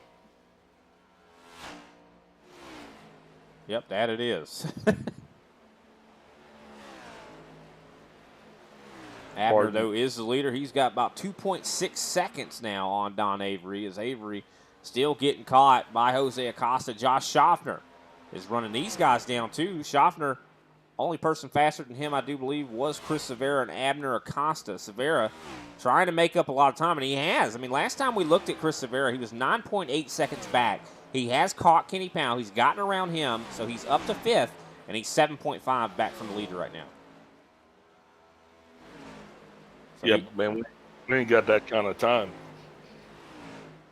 I mean, we can applaud his efforts. I just don't think he's going to catch Abner. No, I don't think he is either. But, yeah, applaud his efforts for sure. I mean, because he's definitely showing a lot of speed. And I think it also helped, even though it, of course, losing that time on the track messing up on pit road like that really cost him a lot of time. But because he had missed that, he does have newer tires because he stayed out a little bit longer after that mistake, you know?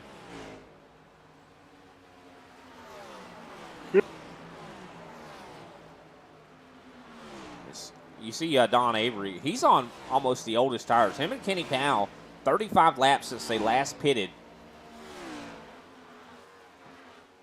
Yeah, the 54 of Randy Mullins down pit road again.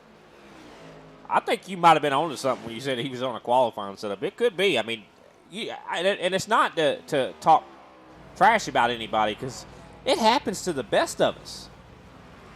And then it happens to the rest of us. Happens to everybody. Everybody has left their qualifying setup before. Everybody. Don't matter if you're good, bad, ugly, Brit.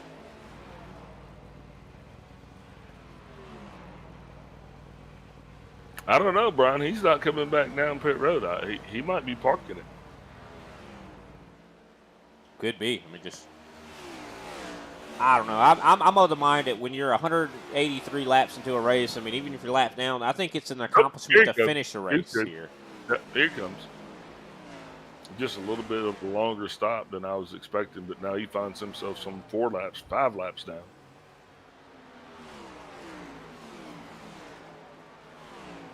No one in between Jose Acosta and Don Avery now, though, but air and opportunity. Yeah, but right behind Don Avery is the 42 of Jose Acosta, and he is going to be trying to get Don Avery behind him so he can catch his little brother sooner than later. I don't know if he's going to catch his little brother. Looking at Oh no, Abner's rolling. Yeah, Abner is running really, really fast right now. See Josh Schaffner coming into the picture, though. So difficult to pass here. Do see a little bit of changing in positions, though. I think we just saw some of these guys that are lapped down are battling each other also. That's one thing that we don't keep a whole lot of track of. It's so hard to do so because, you know, it doesn't show the amount of time they're behind each other on our telemetry here.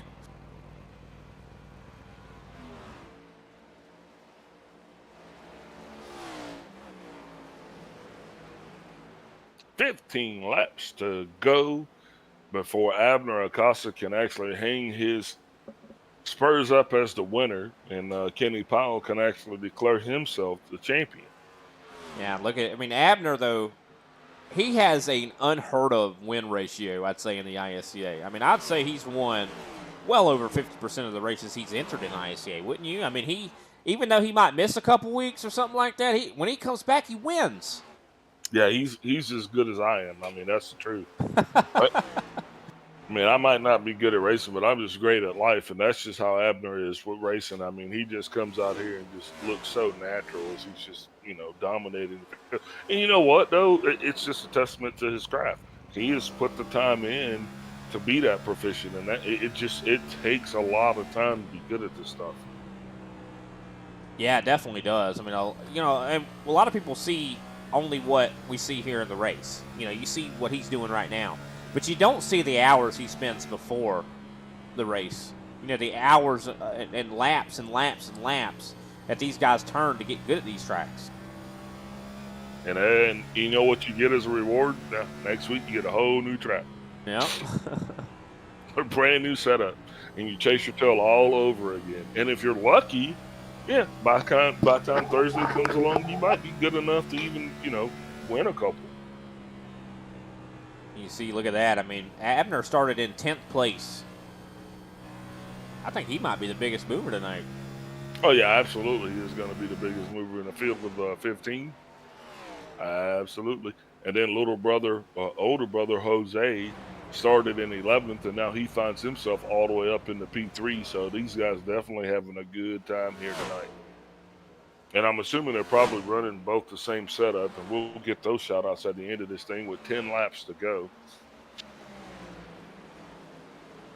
And this could have been a lot different, Brian. I mean, and I want to say this just so people can actually think about it. If this is not an easy track to navigate with as many laps and these guys are having on their equipment with the fuel tank differential. Yeah, there's a lot of things that are going on in here that have just make this a very tricky track. And now the track temp is all the way up to 99 degrees. Yeah, that's hot. And it's definitely, that's gotta be terrible when you start the race off and it's cool, and then all of a sudden it just continues to heat up and changes the handling of the car. I mean, you definitely got to try to keep up with those changes, but haven't had a whole lot of opportunity to actually make those adjustments. Because at a track like this, you talk about how hard it is to navigate around. Well, that makes it even harder to make adjustments because, you're out here. If you lose focus at all, there's a wall right there that's going to meet you. Yeah, we've seen plenty of people hit that wall as well. Miles is an angry, angry giant. Very much so. I'd hate to see that thing animate and come to life. That is a terrifying creature.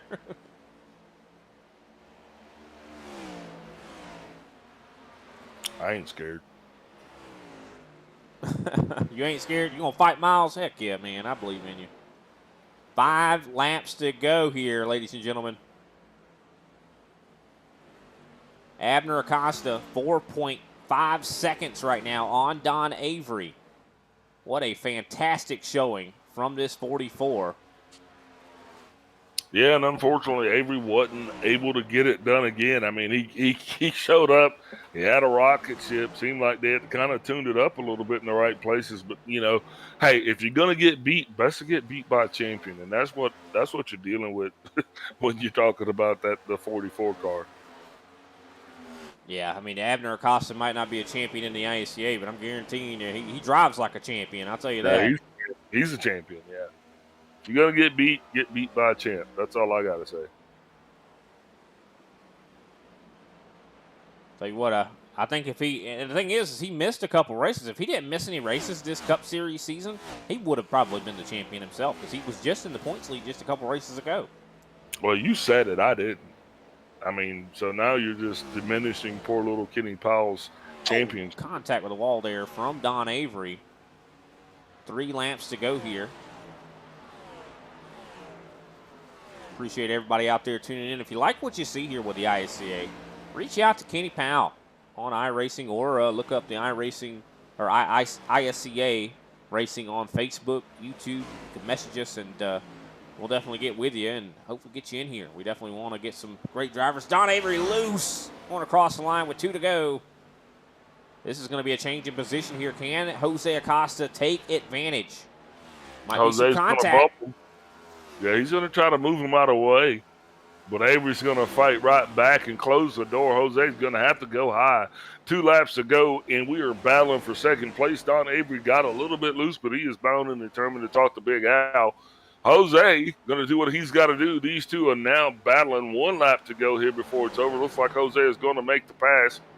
Don Avery not quite done with it yet as he is going to be pulling right around the bumper of Jose.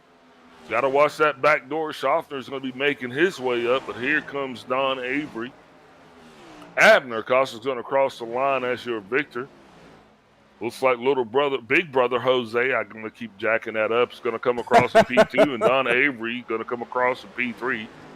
Josh Schaffner, the corn man, coming across in 4th place. Chris Severa in P5. Kenny Powell, your new champion, comes across in P6. Thomas O'Hara in 7th. Greg Wachinski coming across in P8. Andrew Layton, P9. And Gary Adamson is going to round out your top 10. Alrighty, and with that, I do believe we'll take a brief step away. Oh, I'm sorry, didn't finish out the whole running order there. Wes Dobbs in 11th, 12th place Darren Mullins, 13th Randy Mullins, 14th Derek Jacobs, and of course 15th Kendall Lavron. And look at Abner Acosta burning it down out there, coming back in style. We'll go ahead and take a step away though, and we'll be right back with your post-race show.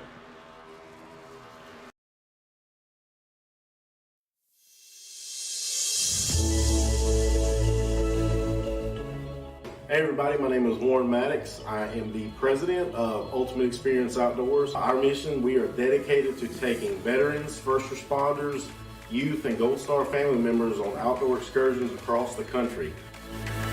Support for our mission has many forms. From camp cooks to the great storytellers, some buddies with the band, maybe you just want to build a campfire and sit around and listen. Nothing goes unnoticed. Camaraderie is reborn. the acceptance among the men and women that took an oath. Whether it was decades ago or recently renewed, but never forgotten. If you feel like you could help us, please visit our website, www.uxonation.org. There, you can register to hunt, sign up to sponsor an event, or even donate to us so we can continue to execute our mission. Oh my gosh, I feel talking, bro. We get a hug. What have you done here? We need your help to hold the line once again. At Farmers, we know a thing or two because we've seen a thing or two, like how nice it is to switch and save on your auto policy. But it's even nicer knowing that if this happens, or this happens, or this, or even this, we've seen and covered it. So call 1-800-FARMERS to switch your auto policy and you could save an average of $470. Get a quote today. We are farmers. Bum, bum, bum, bum, bum, bum.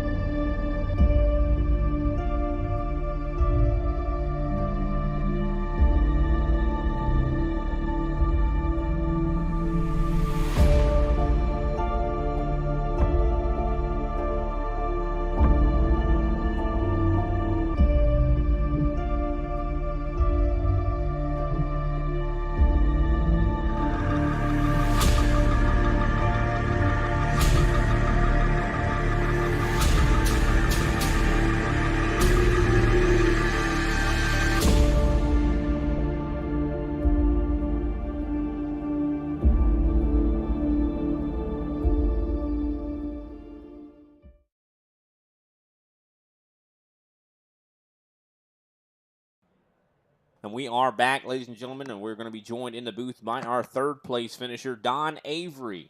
Mr. Avery, definitely a fantastic job you put on here tonight. Definitely second place came down to the wire there at the end. Walk us through what happened. Yeah, when we got closer to the end of the race there, I saw that we were getting closer to the 200 mark, and I started pushing a little harder, trying to maybe catch Abner. I think I pushed a little too early, and my tires gave up a little bit there, and Jose was able to catch me and get around me. Yeah, it definitely seemed like you were fighting hard to keep it, though. I mean, what was on the line there for you? You wanted to, have that second place. You looked a lot better on the longer run today, too. Yeah, finished second place Thursday night. I figured if I could get 2 in a row, that'd be great. Yeah, the Mark Paget was good enough to share his changes that he made the other night. That's what I was running tonight for the long run. Well, it definitely seemed like it worked out for you for sure, man. I mean, are you glad to see Dover kind of in the rear view now that you ran it twice? It's a pretty fun track if you get into a good rhythm and you can hold off, save that right front tire coming off the corners. So I'm not happy to see it go, but I'm ready to move on to the next track wherever we're going to run. I do believe we're going to be heading to Charlotte Motor Speedway. What are your thoughts on that track? I think we've already probably asked you that on Thursday. Yeah, it's a mile and a half. I think some of our setups will transfer over there, so we should have some pretty good speed. We'll see what happens. Compare ours to other guys on Stand Analyzer and see where we land.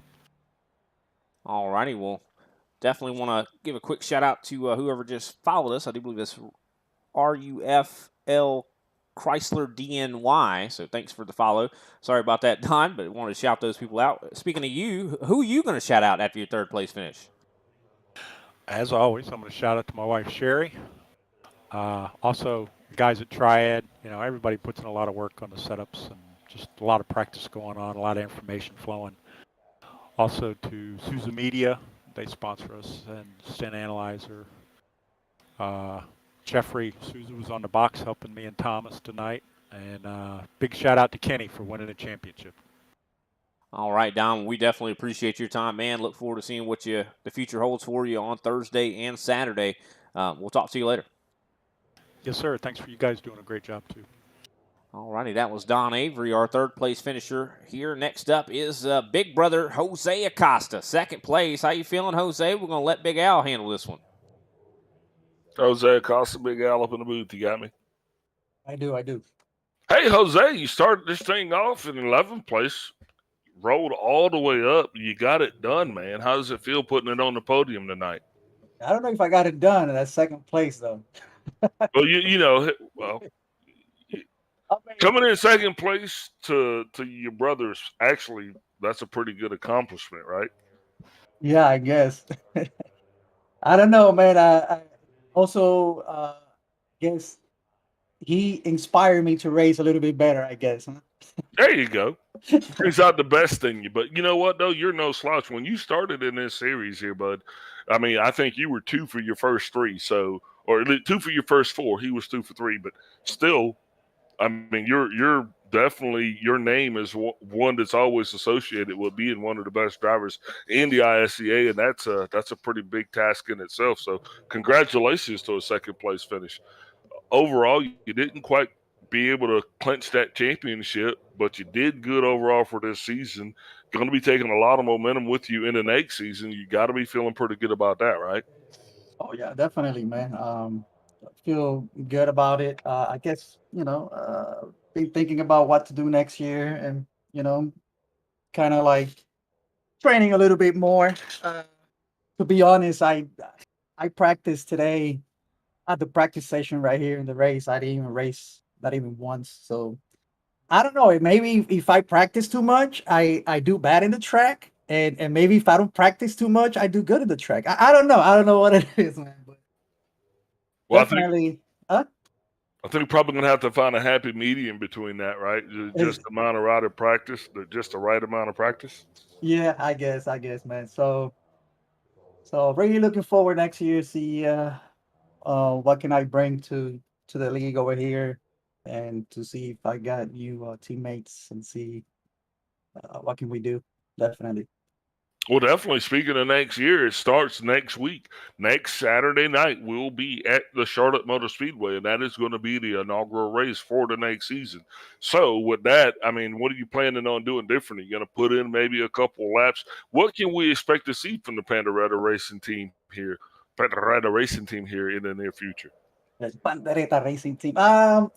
Again, like I told you, well, like you told me, actually, trying to find that median now, and trying to work more together with the team, and that will be it, man. I think that's what can bring us better, uh, uh, position at the end, better finish position. Well, absolutely. We'll be looking forward to seeing you out there in Charlotte next week. But congratulations on your P2 finish. Before we let you go, who you shouting out tonight? I'm gonna be give a big shout out to my brother for winning the race. To Don, it was a interesting last 2 laps.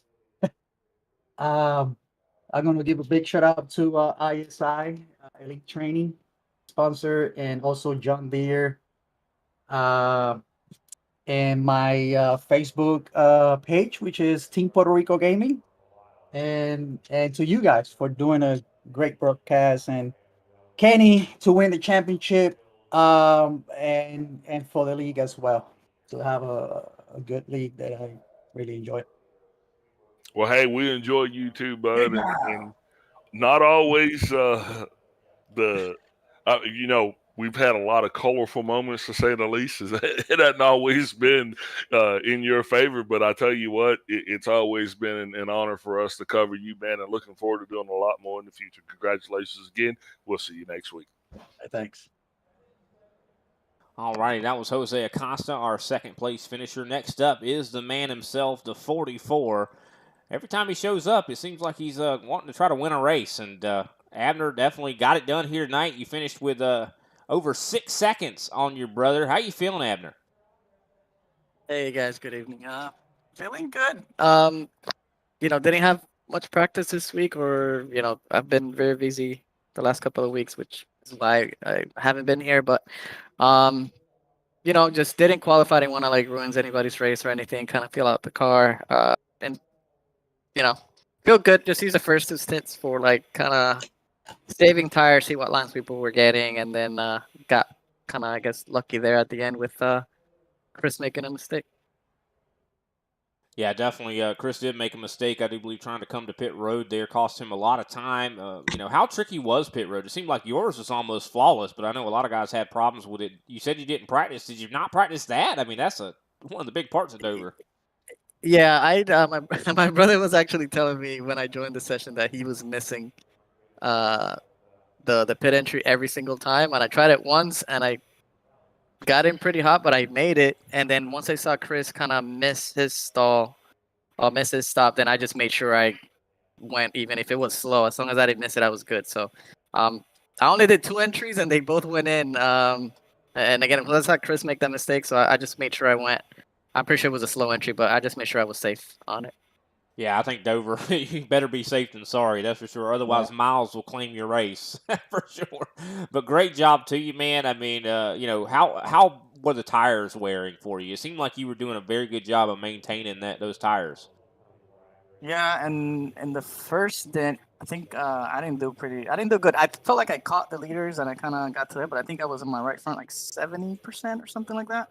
But on the second stint, I was like in the 80s. So don't know about my last stint, but I was just pitted late, and again, Chris made that mistake on entry. So and I Don pitted early, so I just kept just saving the whole time, and I don't know if Don burned his stuff or not, but it seems like he was dropping back pretty quick. So that tire advantage that I got from the pits really helped me a lot.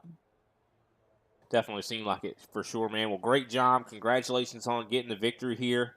We kind of said it before. I think that if you had been here, um, we never know what could have happened to you with the championship hunt for, Kenny Powell, of course, but not to speak ill on him. We're going to be talking to him in just a bit. Hopefully he's not upset with me when I'm talking to him. But, I know that work does come first sometimes, but, man, hopefully you're able to make more of these races and actually be, a threat for that title next season. Of course, that's going to be starting very soon here, going to Charlotte next week. Do you think you're going to be in attendance? We'll see what happens. It's just the main reason I'm racing here, obviously I like the league now. I've experience with you guys and all that, but it was just to racing my brother. But Saturdays is just it's just like a 50-50. If I see that I can make maybe 50% of the races, or I can at least be like kind of participate with him, I will probably do it. Another possibility is maybe going over. I think you guys have a Thursday league. Hey, we'd love to have you in a Thursday league. So maybe I can do that. Don't know yet. I guess I'll have to decide very soon. But don't know how much time I can commit to it. But yes, I would love to keep going and learning more about open sets and things like that. All right. Well, definitely appreciate your time, man. Who can we give a shout out to after this big victory tonight in the Asus 200? Yeah, I want to thank you guys for broadcasting. The league, ISCA it's been really fun, very clean. I mean, there's rarely any yellows. You really get to, I love green flag runs. That's been good. I want to thank Bandereta Racing Team, my brother, and ISI Elite Training and John Deere. Thank you. All right. Well, we definitely appreciate your time there, Abner, and hopefully we'll get to see you next week. Thank you. Have a good night. All right. That was Abner Acosta. Next up, since Kenny's probably mad with me, Big Al, why don't you interview our champion? Kenny Powell, Big Al up in the booth. You got me? I got you, Big Al. Hey, you came, you saw, you conquered, man. It's been a long year, and we've been watching you, man, seriously, seeing how this thing was going to play out. Coming into this thing, you were some 30 laps in the lead to the good. So exactly when in the season that you think that you were going to actually be a contender here and possibly have a shot at wrapping up the championship? Really not until a week or two ago. I think Severa missed a race, and then that looked like it was opening that door. So, then I got excited and kind of put my mind to it and tried to obtain it, and here we are. I definitely, we talked about it a little bit in the break or whatever, but may not be the most most flashiest, in Winham, but I try to be as consistent as I can be. Got more top fives than anybody, this season. Did get a win, so I mean it's tough competition, and I love all the guys that racing the league. And it is like this, and it's often cliche, but they say defense wins championships. But in racing, it is truly consistency, and like you said, more top fives than anybody, and a win. That is the recipe for championship. So never to take it too lightly. You got to be feeling pretty good about it, right? Oh, definitely. Definitely feels good. This is the second championship I've won. I can't remember I think I won. The other one was a Thursday championship. So I definitely feel good about that. Yeah, so as the reigning champion, you don't really get too long to actually enjoy that. But what are you hoping to take from your championship into next season? Yeah, I know you would love to duplicate that, but what is the one thing that you think that you learned this year that you could apply, or maybe even pass on to other people that are seeking a championship? I mean, first and foremost, you do have to be at all the races. That helped me a lot. That's for sure. But that, and I don't know, I put in the practice. Had some great sets to work with, great team to help. With the sets, you need all that support work to make it happen. Well, you're not just our champion, and you are our, this is your title league. This is your league, though. So congratulations to you for not only being a champion, but for representing and putting on the ISCA. It's a great place that drivers can come and actually get good quality competition. And with that, man, who are you shouting out for your ISCA Saturday championship this year? Well, first I'll start with brief kind of commercial for the ISCA. We are rolling right into a new season starting next week. Anybody that has an A license can join us. Please look us up, iRacingStockCarAssociation.com, or you can search us out on YouTube, Twitch, and Facebook, ISCA_racing for those. We'd love to have some more qualified people to come race with us. And, if you've watched any of our broadcasts, we've got two great announcers, great drivers, clean races. It's a great place to be. So just shouted out my two announcers, Brian Britt and Big Al. Appreciate you guys. Like I said, G&G Racing, all those guys, help with the sets. Shout out TWRS. That's been using their sets lately, and it's a pretty good rocket ship. Kenny Coppola does a great job over there. Who am I forgetting? Farmers for sponsoring the series. Thank you. Asus for the race. Man, it's been a great season, and I hope it's just as good, if not better, next season. Well, hey, congratulations to you again, boss. Don't celebrate too hard tonight. Get ready, because next week we're right back at it. With that, we'll let you go here so we can wrap this thing up. Sure thing.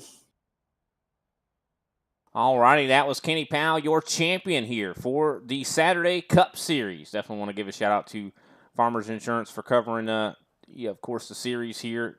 This definitely has been a great season, ups and downs, and just a whole lot of great racing. Big shout out to Asus for sponsoring tonight's race. But you got it right. I mean, I've gotten it right. I mean, it took you the last race of the season to finally get it right. But what a man, Dover! I guarantee I'm a little bit happy to see this one go. I mean, not to say a lot of it. I like this track a lot, but I definitely I think it's overstated its welcome. Can't wait to see what Charlotte looks like. That is like the capital of NASCAR racing, and just to see a new season, new possibilities. You know what I mean, Big Al? Absolutely. Usually we kind of get sick of Charlotte because we just turned so many laps there. But I think for whatever reason, I'm going to throw my Dover shoes away, man. Yeah, for sure. I'm telling you what, they're going to throw these tires out here tonight away, too, because none of them are going to be any good. This place eats them on up. But if I see Miles, if I catch Miles in the alley, gosh, it's going to be some smoke in the city. Oh, Lord. You watch. We're gonna have a pay-per-view. ISCA. That's the idea. Hopefully, Kenny Powell's listening. We're gonna have us a pay-per-view. Miles the Monster versus Big Al. But we appreciate everybody out there tuning in. I think that about draws us to our conclusion. And We'll see you next time, ladies and gentlemen. Make sure you tune in on Thursday, 9:30 p.m. Eastern Standard Time. A little bit after that is when the race will be going green. We will be at Charlotte both on Thursday and Saturday, and we appreciate it. See you later.